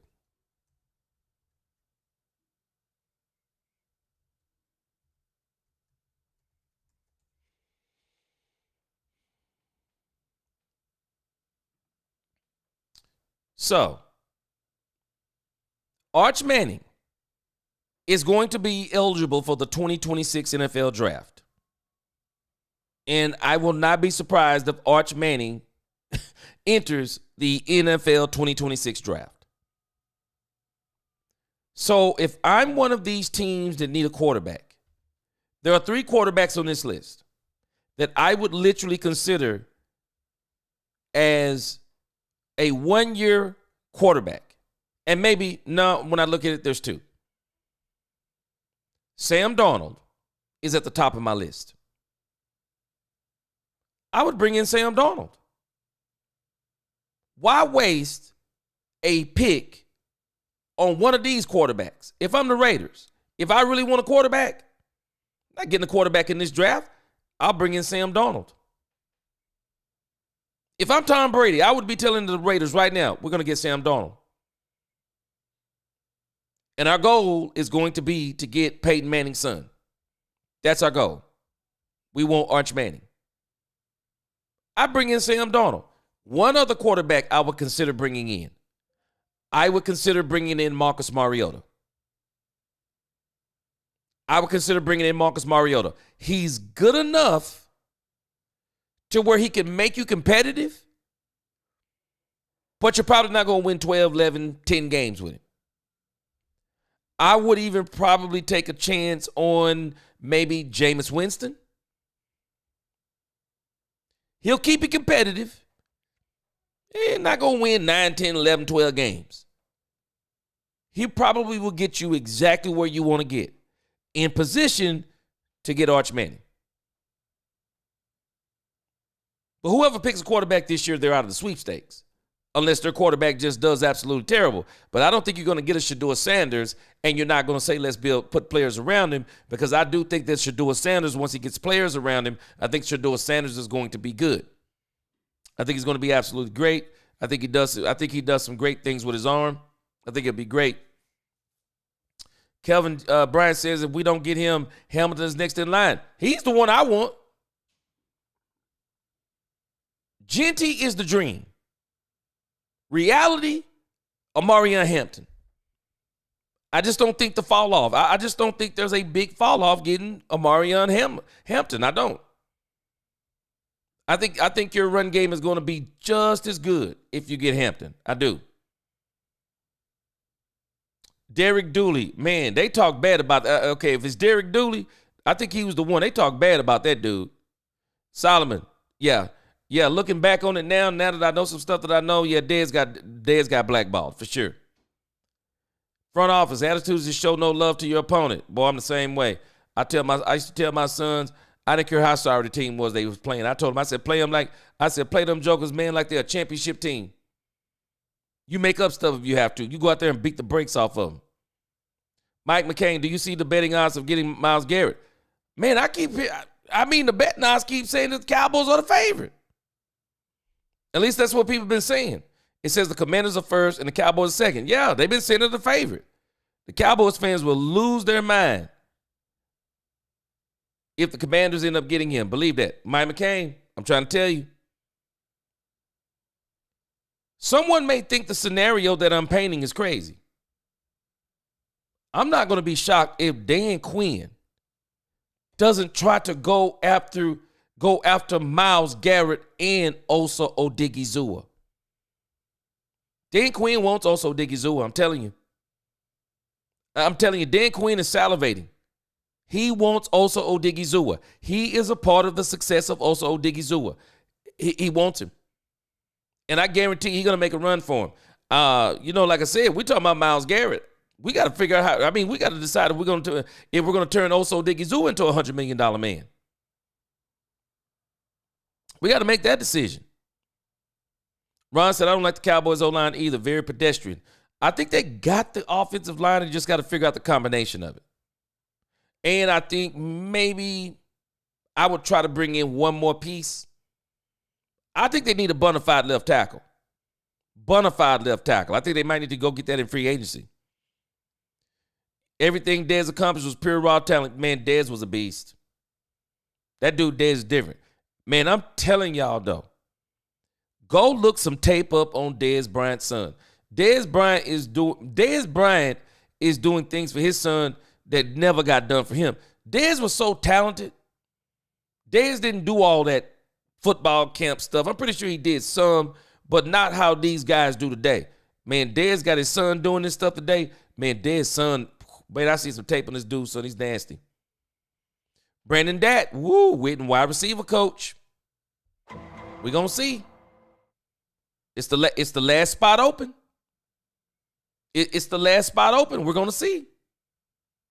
Lamb is more of an underneath drag receiver. Yeah, he nasty with that yards after catch loss in translation. The boy is nasty. Myles Garrett would have to take a haircut to get on this team. He ain't doing that. You don't take a pay cut to get on the team unless you know that team is you or the thing that's going to take them to the Super Bowl. That's the only way you take a pay cut.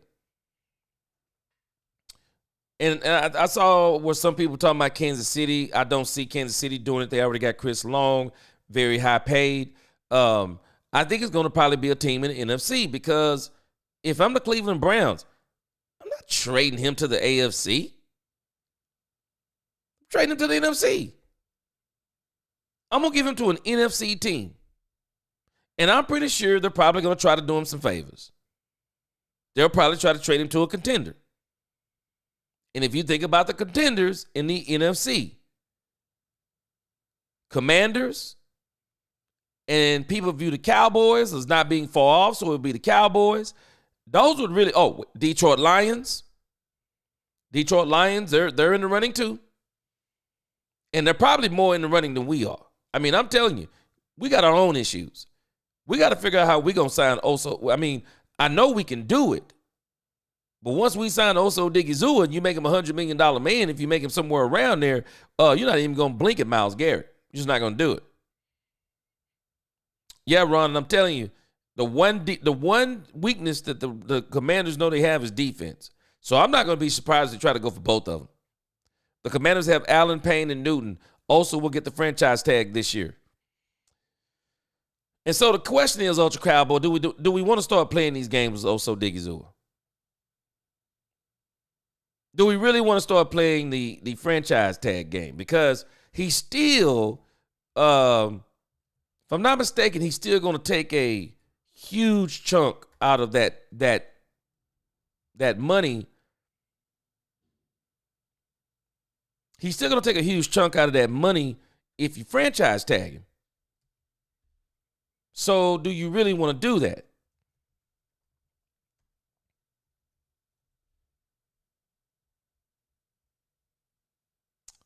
Projected 2025, the projected 2025 franchise tag.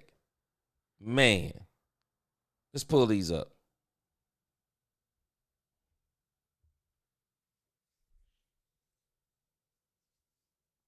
Defensive tackle, $25 million. Gosh.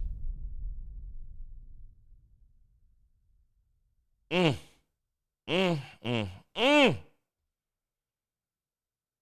crazy right there. I just think this is one of the mistakes the Cowboys make. I think when you start talking about these players, man, I just say you decide if you want them or not. You either want them or you don't. I say forget all this franchise tag stuff. It's just, it's like it's just a huge waste of money. You want him, sign him. You don't want him, let him walk. Go get you somebody in the draft. Do what you need to do. Front office, he said, I'm ready to move on from Osa. First 3 rounds includes a defensive tackle.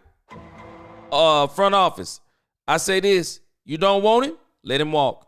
If I'm the Cowboys, no more franchise stuff. No more franchise tag stuff. No, don't even play that game no more. Then you wind up signing them to a second franchise tag. Then they wind up proving you wrong. Then you wind up giving them a deal. No, man, just go ahead and sign them. You want them, sign them. You don't sign them.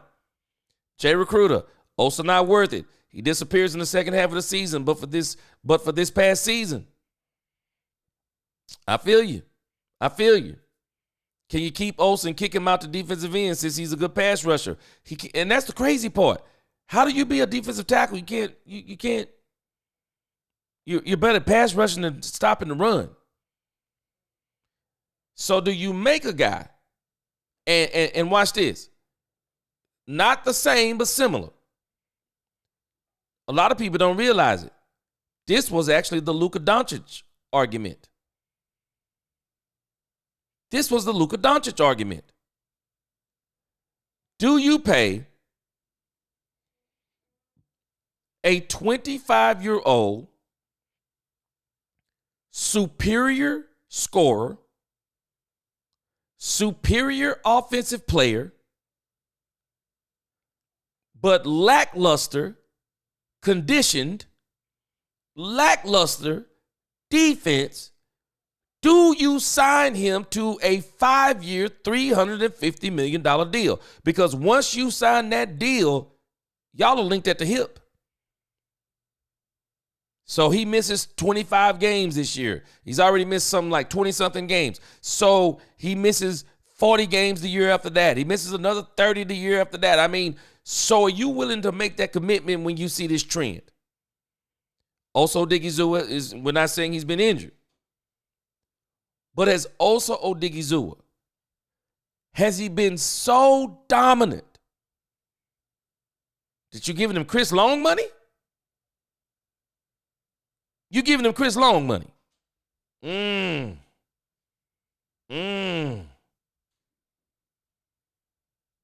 I say if you don't want him, let him walk. Let him walk. I just go right in the draft and get a defensive tackle. I'll be done with it. Let him walk. I won't even play these games. David Ayers said Myles Garrett for the Cowboys. He said no thank you. Whoa, wow, okay. I'll tell you this. It would be very interesting, though, to have Myles Garrett and CeeDee Lamb rushing the passer at the same time. I don't think that I think it would be against the law. I don't think I don't think there would be a line in the NFL that even though Michael is undersized, but his quickness and power. Imagine him rushing from the same side with Myles Garrett. They figure out a way to stun him over there. Oh, man, they would be so hard to stop. They would. Lost in Translation says we have to look at Osa as a free agent. Would you sign him if he was coming from another team? I think that's how you have to look at him too. And I say don't play this. Don't even play these games with the tags, man. If you don't want him, let him go. I just say let him go. What is Cooper Kupp asking? Man, I think Cooper Kupp's contract is you know what? I wouldn't deal with Cooper Kupp. Cooper Kupp has been very injury prone here down the stretch. If I'm the Cowboys, I don't even think twice. No Cooper Kupp. And I think he's got a pretty hefty contract too. Let's see. Cooper Kupp's contract. So the Rams potential out 2025, 3 years, $70 million, $22 million in dead cap. So if you pick him up, you're going to have a $30 million cap hit in 2025, $27 million cap hit in 2026. So basically, if you commit to Cooper Kupp, you're basically going to have to find a way. So you already got the void year. He's an unrestricted free agent here on the 30. And it's not a void year. He's an unrestricted free agent in 2027. You're eating a tremendous amount of money with Cooper Kupp. Can't do it. Can't touch Cooper Kupp. See, Cooper Kupp, he's going to be 32. Cooper Kupp he's hit this same territory. Cooper Kupp is at the territory where the only way you bring Cooper Kupp on, Super Bowl team, I only need maybe one player. I'm not bringing Cooper Kupp on making this kind of money. Not me. Cooper Kupp going to kick rocks or take a huge pay cut. Ultra Cowboy, hey, you can't have too many. If you got an opportunity to get Osa, not me, but I think Dan Quinn likes Osa Odigizua. I think he likes him. Osa is not leaving Dallas. We got about 30 free agents too, Ultra Cowboy. Yep, we got about 32. We're going to decide who we're going to sign. We have a ton of unrestricted free agents. We have a ton of them. So now we're going to have to decide who we're going to sign. And that's why I'm wondering about Osa Odigizua. I mean, do you really want to tie up $100 million in Osa Odigizua? Boy, I got to think hard on that. If I'm the Cowboys, I got to think hard on that. Front office, I said the same thing. Cowboys need to get one in the early rounds, and there'll be so many good running backs, they need to get one in the later rounds too. I think they need to get 2 running backs and a receiver, and the rest should be defense. I wouldn't be mad. Exactly. I said the same thing. The Commanders could get Jamar Chase. Well, I think who they could get, why would you think they could get Jamar Chase? I think the Cincinnati Bengals are going to sign Jamar Chase. Now, I think who is going to be out there who's going to be top-notch is going to be T. Higgins. I think there's going to be a market for T. Higgins. I think the Bengals are going to sign Jamar Chase, but T. Higgins, it's going to be good. Jay Recruiter says, I would trade Micah for Myles Garrett and a number 1 and a number 3.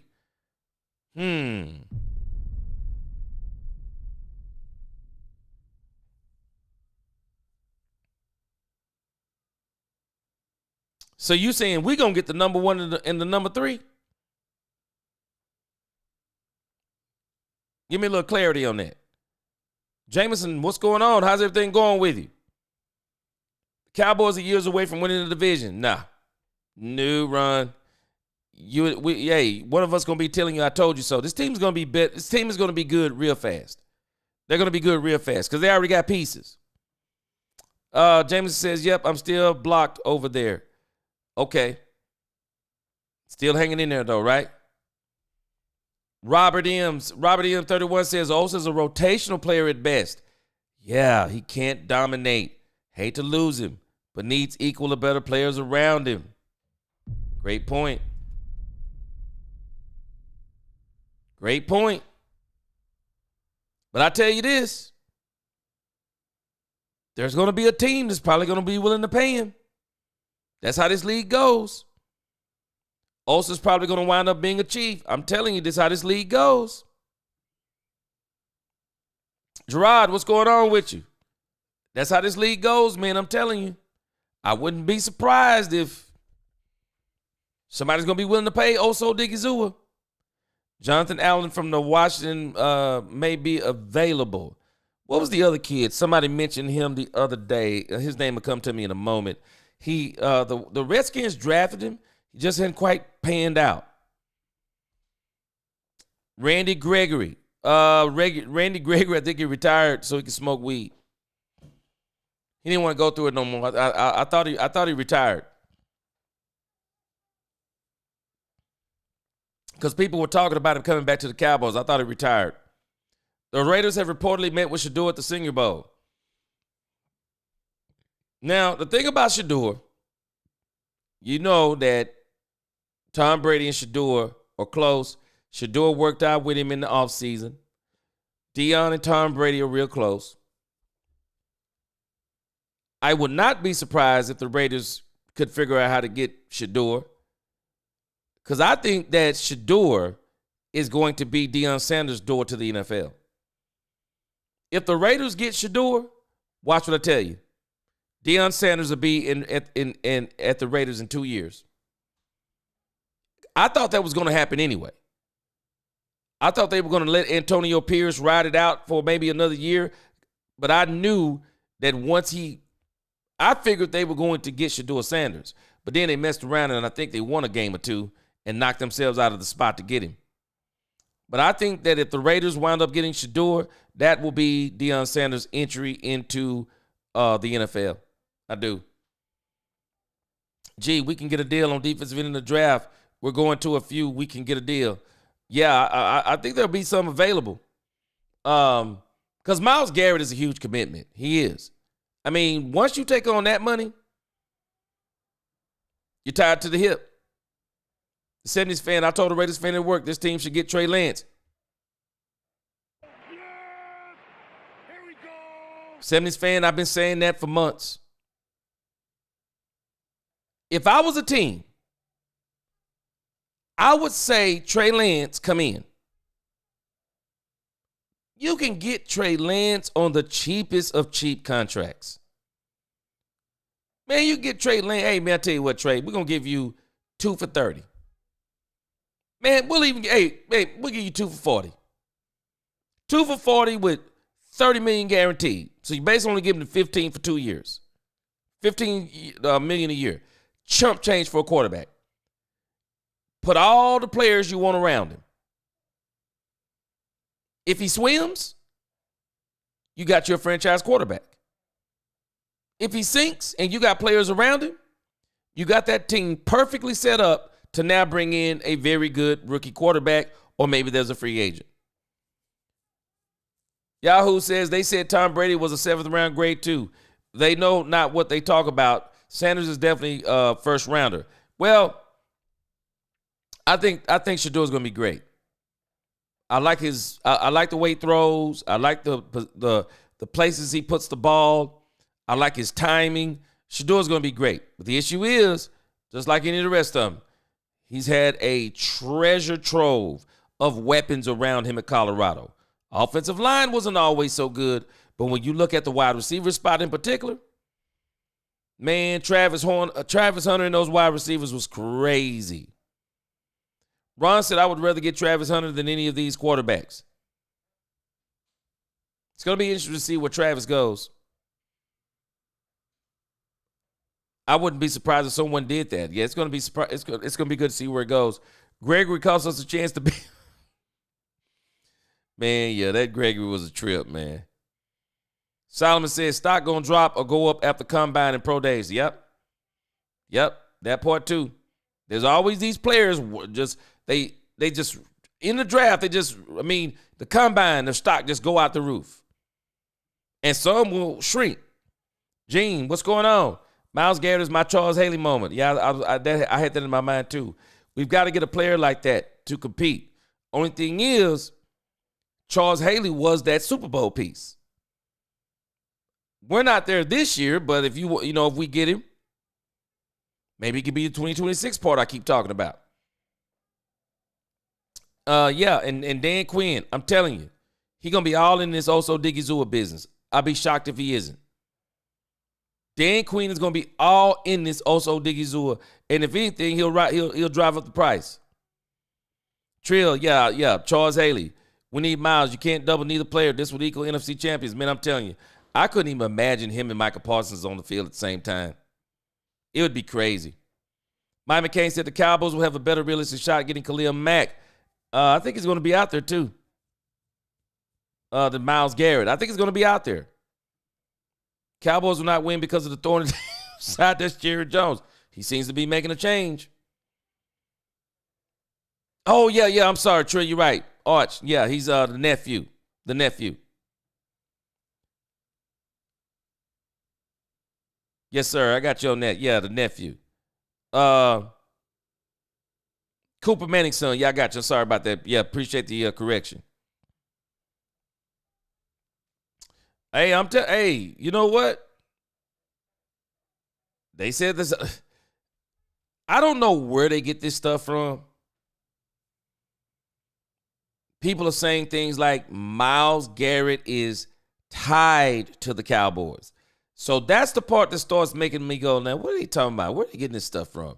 Now, I would really be doubting this, and I am still. But the only thing that kind of makes me go, start saying the same stuff about Brian Schottenheimer. And then next thing you know, Brian Schottenheimer was the coach. I just don't know if I can believe this one right here. It's just too much. I just don't see the Cowboys doing it. And I'm laughing because they're talking about the Cowboys connection. What connection are they talking about here? Even when you read these articles, they'll say stuff like that, and then you'll read the article, it's like, there's no connection there. What's the connection? Let me look. I'm trying to move down, see if we can see the connection, then I'll bring it over here. I just don't see the connection. This is one of the problems right here. You know, with Fish reports, he says, you look at his contract, Garrett has a 5-year, $125 million contract. Means that there are 2 distinct paths to a trade, before and after June 1st. $30 million annual per year. I just don't see it. I don't see it, guys. I can't even get excited about it. I just don't see it. I don't see the Cowboys investing that kind of money. Richard says, I don't want Arch Manning because he's just a great quarterback in name only. We're going to see what he do this year. He's going to have an opportunity to make his stock rise to the top. But you're right, that name really helps him out. The name really helps him out. Mike McCain said he would take that whole defense if he could. Better watch out for Jordan Lewis. Ooh, man. I will not be surprised if Jordan Lewis is playing with Dan Quinn. And Mike, from what I've been hearing, the Cowboys have been kind of jacking this dude around on these contracts every year. So he might say, I'm getting out of here. Get right or get left. I'm just thankful the culture's about to change. Yeah, it is. That's the one thing we can all be happy about. Culture change. You can see it, man. You can see it in the coaches they're hiring and everything. Even the way Jerry and them were acting and talking. It's like Mike McCarthy was like, man, they were like, this dude was so suffocating. They said, man, we definitely need to change. And I think the fans really I think we as fans really put a lot of extreme pressure on them too that made them start saying some things like the fans deserve better, the fans are right. We need that first before talent came. Take the ball and run with it. We've had talent before that couldn't overcome the toxicity of the culture. That's it. I'm with you. We had Mike Solari's garbage gap schemes. Yeah, he out of here, thankfully. Dez Bryant never let a defensive back intimidate him. Nah, this man was a beast. Dez got in their face, even wanted to fight. Yeah, Dez was a beast, man. Josh Sweat and Hassan Reddick. Oh, stop it, Mike McCain. I was screaming Hassan Reddick early in the season. I still think the Cowboys ought to get Hassan Reddick. I do. Hassan Reddick and Micah Parsons on the field two at the same time. Absolute murder. Absolute murder. I would love to see it. Wilson Todd, what's going on? If I was Jerry, I would trade Trey Lance and 2 draft picks for Myles. We can't trade Trey Lance. Trey Lance is an unrestricted free agent. He out of here. Nah, he ain't trading no 2 draft picks unless he gonna trade some of them ones in the late rounds of the 10 he has. Joseph Chapman, $22 million for a defensive tackle franchise. I ain't doing it. I'm just sorry. Hey, man, if I don't want to sign you, I'm just not going to do that franchise tag thing. Jared says Myles Garrett went to Texas A&M in college. I think he'd love coming back home. He does. I think he wants to come back home and play aside Mike Parsons. You know what, though? Jerry Jones could go to Micah Parsons has really set this all up. Jerry could go to Michael Parsons and say, put your money where your mouth is. How would you like to have Myles Garrett? You said you want the players. You said you don't have to be the highest paid. How low are you willing to go? I'd ask him, how low are you willing to go? I really would.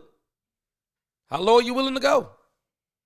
Myles Garrett is right there he's right there. We can get him. But I'm just saying, if we get him, you're going to have to take a serious pay cut. Or not necessarily a pay cut, but you said you didn't have to be the highest paid. How low will you go? Will you go $15 million a season? Will you go $15 million? Because it would take something like that to get a Myles Garrett in. So I mean, if it was me, I'm about to call you on it now. I'm gonna call you on it now. You said it, not me. So I'm gonna call you on it. Kevin said, I'm not a believer in Washington. They had help with their schedule. It won't happen next season. Yeah, they're gonna have a harder schedule for sure. Defensive tackle is a premium position. Yeah. You need elite defensive tackles to compete for championships. Well, the question is, who considers him that type of defensive tackle? Yeah, Trey Lance. But I'm telling you, if I was one of these teams, I'd bring him in. Freddie says last year of Dez stay in Dallas, he started playing F the team, me first player. Yeah, they did some things to Dez, though. You let him tell it. Todd Church said, yeah, just get Javon Kinlaw. He cheaper. Okay. Jared says location of program and prestige should be key pitchers that we try to sell to Garrett. One of the things you could definitely sell to him, too, is no state tax. You can take a pay cut in these states and still be making the same amount of money. Odigizua is ranked 30th among 2025 free agents. That's pretty low. But that defensive tackle, man, they want him. Golston is a player actually ascending. We're gonna probably lose that one too. Don't come on, G. Don't do Luka like that. I mean, the man nearly won a championship. You thought wait a minute. You thought he was close, Blue Star? Oh, they wasn't even close. I'm gonna tell you this though, Blue Star. I said this before Charles Barkley. I said this last night. Now Charles Barkley is saying it. I know he didn't get it from me. But he's saying something that I said. Who knows Luka Doncic better than Dallas? I said the same thing last night. Who knows Luka better than Dallas? Something must be not right there for them to trade this man for 2 hula hoops and a pair of roller skates. Anthony Davis ain't chop suey. But he's 31. I think he's 31. He's Mr. Glass also. So you trade him for him. And the first round draft pick you got, I mean, how significant is it really? Strange to me. I think there's more to it, and I can't wait till more of it come out. Tyrell said, I would resign him, but I don't know about $100 defensive tackle money. I can tell you now, Dan Quinn is a shrewd operator. That joker might come in just to drive the price up. Might just drive the price up. Colin Cowherd said that he is unsure that the Eagles can get into. So Colin Cowherd said this. The Philadelphia Eagles, without Saquon Barkley, Jalen Hurts, 400 yards of offense and 4 touchdowns. 38-35. And the Eagles this year are better offensively and defensively. And this dude, man, let me tell you something. Jared, I stopped listening to Colin Cowherd a long time ago. That dude says some of the dumbest stuff.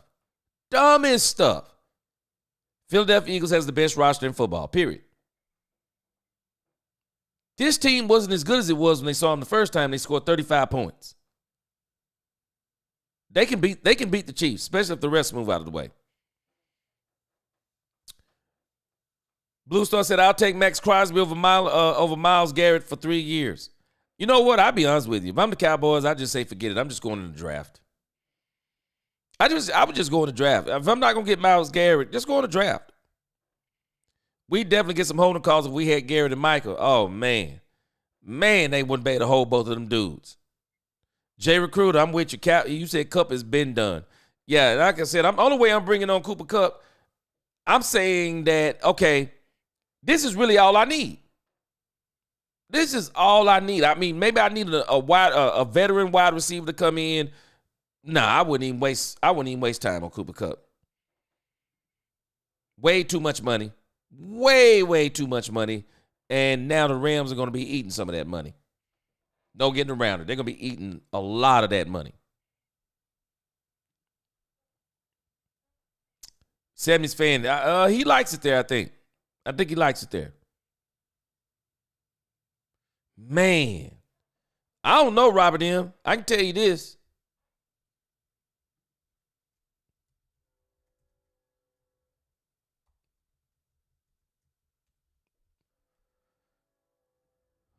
Let's look at their free agents. I'll be honest with you, man. With the direction the Cowboys are going, I just don't know if I'd even fool any of that stuff. I'm to the point like, hey man, we about to rebuild this thing. Good riddance. I'm just like pretty much good. I mean, I'm serious. I'm pretty much good. I'm pretty much good riddance. I just rebuild. I'm just gonna try to rebuild a team or recalibrate the team. I go in there. I mean, you think about this. This is the free agent list. Zach Martin. It's funny that Mike Fisher's now reporting on this, but I said this early in the season. When we played the Cincinnati Bengals, I said Zach Martin's going to the Cincinnati Bengals. Mike Fisher saying the same thing now. I've been said it. Cincinnati Bengals need a line. I'm not going to be surprised if they get Zach Martin. DeMarcus Lawrence, we already know he's out of here. Brandon Cooks, out of here. Trey Lance, out of here. Brian Anger may bring back. Eric Kendricks, Mike Zimmer's gone. Kendricks is probably out of here. Jordan Lewis.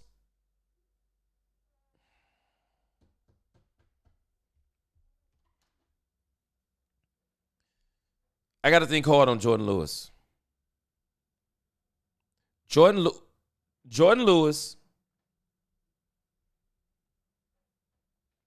Jordan Lewis was literally the best defensive back on the Cowboys team this year. He only missed one game. I mean, he was literally the best defensive back on the team. The Cowboys really need to think about what they're going to do about Jordan Lewis. Cooper Rush, out of here. Linval Joseph, out of here. CJ Goodwin, Trent Sieg, Kumi Udoga. I just don't see. I mean, I'll tell you this. If there's anybody they're going to use a franchise tag on, it probably will be Oso Digizua. Who else is it? Rico Dowdle, he out of here. I'm getting me running backs in the draft. Matter of fact, they're reporting that Rico Dowdle is probably going to be with the Denver Broncos. I would love to see him with the Denver Broncos. I mean, is there anybody? I just can't see anybody they're using a franchise tag on. If anything, if I'm the Cowboys, I'm going to focus on these contracts. I'm going to consider bringing back Jordan Lewis. I probably would, depending on how much, what the market is for him. I'm bringing back Jordan Lewis. Brock Hoffman.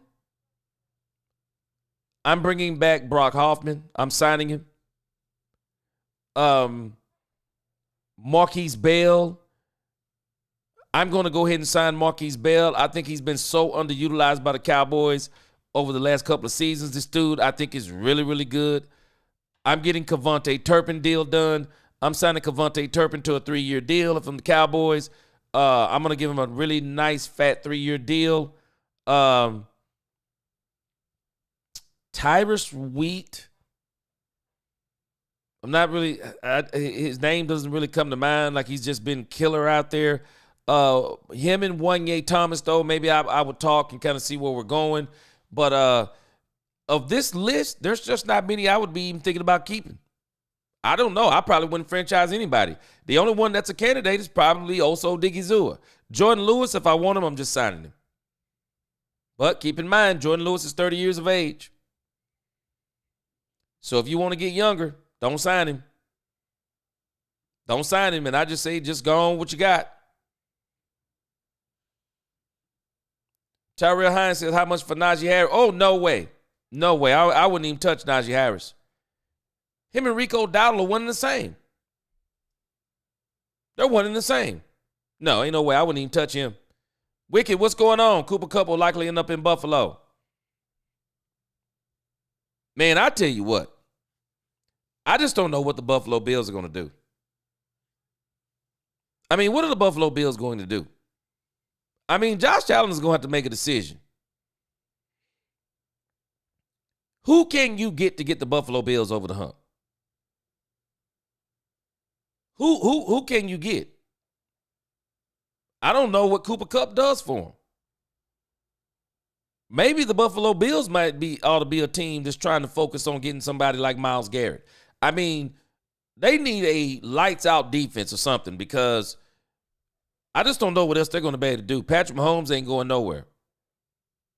Yeah, I'm with you, Azteca. What's going on? I'm taking T. Higgins. I think T. Higgins would be great for the Cowboys. I'd love to see T. Higgins go to the Cowboys. Jane Scott, what's going on? D-Law to Washington. Not going to be surprised. D-Law, I knew it the moment he sat down. The moment D-Law hurt that foot, I knew he wasn't coming back. D-Law said he was not going out like that with the Cowboys. And he said it. He was not playing hurt. That joker wanted to make sure his body was healed. Yeah, I would not be surprised he goes to Washington too. Kupp will land on Buffalo. Okay. Y'all, is there some kind of connection there, y'all think? Because y'all keep saying Buffalo. Bradley said if the Chiefs three-peat, they better not. A month later, trade for Myles Garrett for 2025 first-round, third-round pick. I mean, what you think about it? Why wouldn't you? It would keep him in contention. They already got the quarterback. Now, you know what? The only reason I don't think they should probably throw away the third, the Kansas City Chiefs need another wide receiver. That wide receiver spot is going to come back and bite them. You know, Colin Cowherd talking about the Philadelphia Eagles not going to get in the red zone, which is absolute nonsense. Better be careful about the Kansas City Chiefs. They may have problems moving the ball against the doggone Philadelphia Eagles this time. I don't think their skill positions are that good. I just don't. Jay Recruiter said Cowboys get a first and a third. Okay, got you. Plus Myles. Ooh, man. Man. Hey, you know what, Jay Recruiter? It's funny you said that. Let me show you an article that everybody's talking about. I don't know if you've seen it, but it's funny you just said that. Look at the headline. Blue Star, you still on here? Jay Recruiter is talking about trading for Myles Garrett, giving them Michael Parsons, and we get Myles Garrett the first and the third. Look at the headline. Cowboy fans worried about Michael Parsons trade after Luka Doncic. Because everybody said they think the Cowboys go make a same trade, go do something dumb the same way. I can tell you now, boy, if they could trade, I said this early in the season, people get mad about it. But if I could trade Michael Parsons to get 3 number ones, I'm doing it. If I could trade Michael Parsons to the Cleveland Browns, I would take on his contract if they gave me their first and third. Myles Garrett and the first and the third, you go in the draft to get you another defensive tackle. I mean, that's a dream right there, Jay Recruiter. We know it ain't happening. But, boy, you think Jerry Jones owned the Dallas Mavericks the way they're talking. Some have tried to imagine similar scenarios playing out across different sports, though this transaction is seemingly unmatched shock value. However, Bleacher Report, Christopher Knox took a stab at what his framework could look like through an NFL lens. Yeah, this is what people just start playing around and using the headlines. But, man, Parsons, they ain't no way. Jerry Jones loves him some Michael Parsons. That's his son, that's his nephew. He ain't going nowhere. I don't think the Bengals gonna sign T. Higgins. I don't think they can sign him and Chase. Javon Kinlaw for $15 million and Cooper for $12 million. Are these wide receivers? Carl Aber, he says you're right, Mike. Myles Garrett is best to go to a team that's one player away. That's it. He's at that stage of his career. You're not committing to Myles. I mean, maybe you could, but I'm not committing to Myles Garrett if I know my team may be 3 years out. I can't commit to him. But if I think my team this could be the year, Baltimore Ravens, but if I'm the Cleveland Browns, Baltimore Ravens are not even getting a tennis shoe for Myles Garrett. Buffalo Bills, if I'm the Cleveland Browns, Nobody in the AFC, including the Kansas City Chiefs, none of y'all are getting Myles Garrett. Myles Garrett, I'll do you a favor. I'm not going to ship you to Siberia to the worst team in the league. But what I am going to tell you, you're not going to the AFC. That's number one. Number two, we'll trade you to the NFC, and we will do you a favor, and we'll trade you to a contender. I'll trade him to a contender, but it wouldn't be in the AFC. Ain't no way. T. Higgins will go to the Bills. Boy, that'll be a big signing for Josh Allen. It will. Jared, I can tell you this. It's strange how people talk about Dak Prescott. But the Buffalo Bills are going to have to face the facts. They're going to have to put a super team around Josh Allen. They've gotten him Stephon Diggs. They got him a three-headed monster running game this year. They ran the ball more. They cut his interceptions down, and that's not, let's not even lie. There was some referee help against the Kansas City Chiefs. But there was also some bad play calling on behalf of the Buffalo Bills in that game. I mean, the reality is just this simple. If they don't put a super team around Josh Allen, he's never going to win. Bottom line, he's never going to win. Oh, man, no. For Najee Harris, nah. He can kick rocks. Najee Harris is not a home run hitter. Nah, he can kick rocks. I'm going in the draft on these running. I'm getting one of these young running backs in the draft. USMC, what's going on? Yeah, he too expensive. Only way it works is the way that Jay Recruiter is saying. You would basically have to give him Michael Parsons, because you can't do both of the contracts unless he took a severe pay cut. You would have CD 30 mil, Dak 60. Now, keep in mind, CD and Dak's contracts are going to get flipped, so those things are going to go way down. But the other problem is USC is that we have so many other positions to fill. I mean, that's literally almost 30 free agents right there. I mean, how do you feel all these? How do you feel all these? Free agency in the draft. And I think in some of these positions, as you start to replace some of these, I think you just need to be honest with yourself. I think you need to do some upgrades.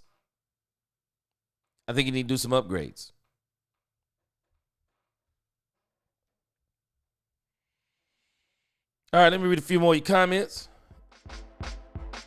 I got to get back in this studio, man, and get this thing. We're in the construction. We'll be back to some of our late lives next week, but I'm trying to get this thing done. Who would trade for Lance? And they're not gonna have to trade. They just get him for free, or not for free, but they just pick him up.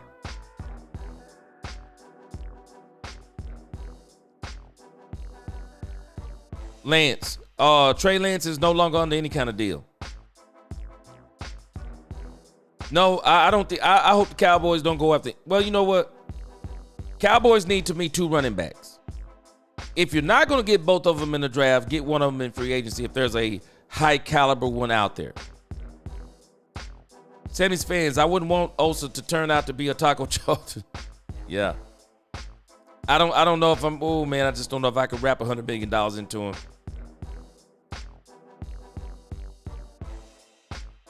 I completely disagree with you. In my opinion, Shador will be the second coming of RG3. I don't think he'll be the second coming of RG3 for this reason. He can't run nowhere near as good as RG3. Man, let me tell you something. If RG3 could have stayed healthy and could have really kept his mentality right, man, RG3 could have been a great quarterback. That dude tore the league up his first. RG3 tore the league up. Should have never played on that knee. Should have never played on that knee like he did.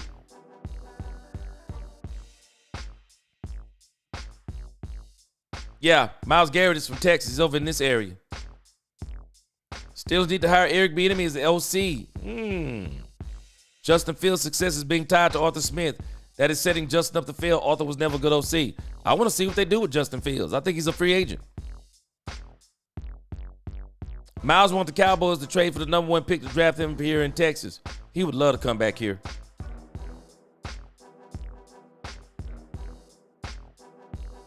Charles Murray said, one thing I can say, we're very, very good at drafting, but our owner seems to be changing his ways. I think they're going to really have a good draft this year. I think there's something that we're not giving these guys credit for. They've actually been letting Mike McCarthy put his fingerprints on the draft. Now that Shotty is here in his team, as they're calling it, I think now you're going to see more of Schottenheimer's fingerprints on the draft. Running back, building up the line, getting a very strong defense. This team is going to be ready to go in the next year.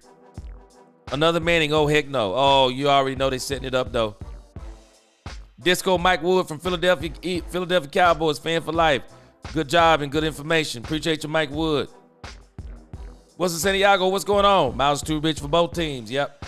Browns will have to eat $36 million. The Cowboys have to pay both of his bonuses plus whatever the Browns are asking for.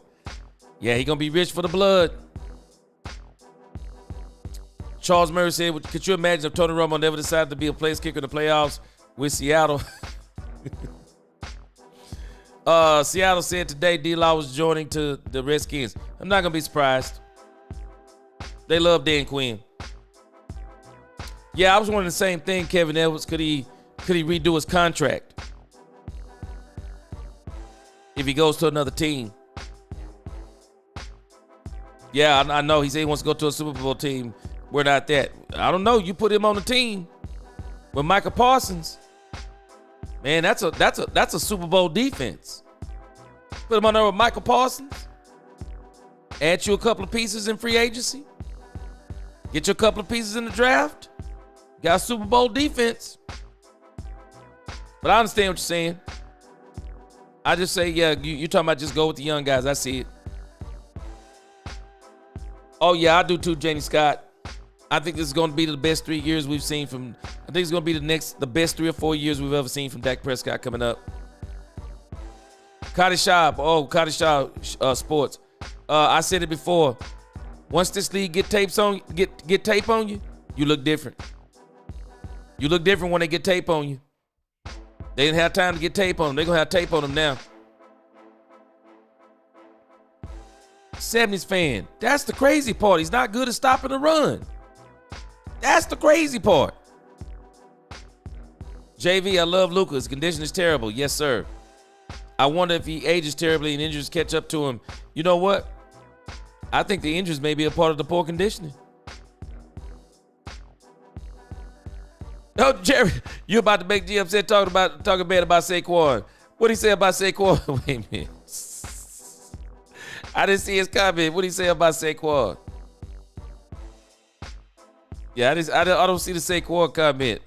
Hey, that dude Saquon, he gonna have a great opportunity this game to be the MVP, Nisi. Also, yeah, he's a pass rusher. That's crazy to me.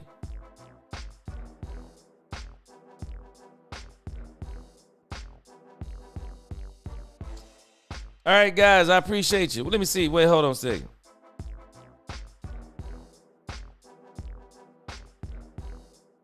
Okay, I still didn't see the Saquon, but yeah, Jared, yeah, to beat Mahomes is going to take probably a super team. It is.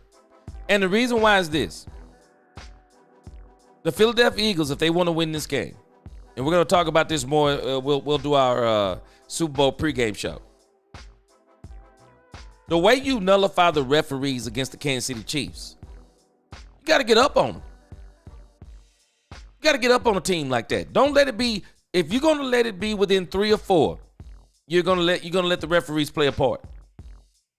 You get up by 14, they can make some calls, but they probably won't be calls to beat you, and that's the big difference.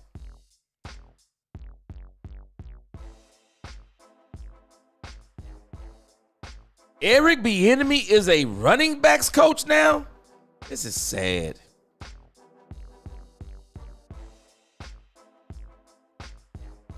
Yeah, 70s fan. I'm telling you, they've been letting Mike McCarthy put his hands on the draft. He said it. And that's why I think the drafts hadn't looked the way they look. Now that Brian Schottenheimer's in here, watch how these drafts look. They're going to get whatever caters towards the way he coaches. Run the ball, play action pass.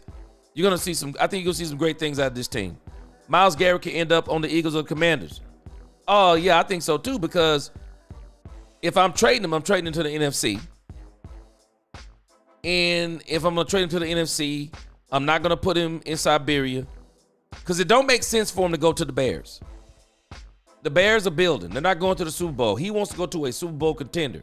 It can only be the Commanders, Eagles, Lions, Green Bay Packers, the Cowboys, depending upon what they do in the draft. It's the only way it works. I mean, that's the only way it goes. Now, he would come to Dallas just because I'm pretty sure he likes the team. And 2, he's from the area. He'd come to Dallas. He would. Lee Time said they should do whatever they need to do to get Myles. We'll see. Jerry may shock us. Jerry might absolutely shock us. I don't think it's gonna happen though. I think they're trying to get young. Jerry won't change. Let's start snagging players right now. All right, guys. I appreciate y'all rocking with me. I got to go back in here and continue to construct this studio. We're gonna be looking way different next week, and going forward, we're gonna continue to look different. But I appreciate all the support. Man, the channel is growing in leaps and bounds. I am just blown away at how fast the channel is growing. And it couldn't do it without you guys. Again, appreciate you. Until the next time, let's talk Cowboys, where we talk facts. Peace.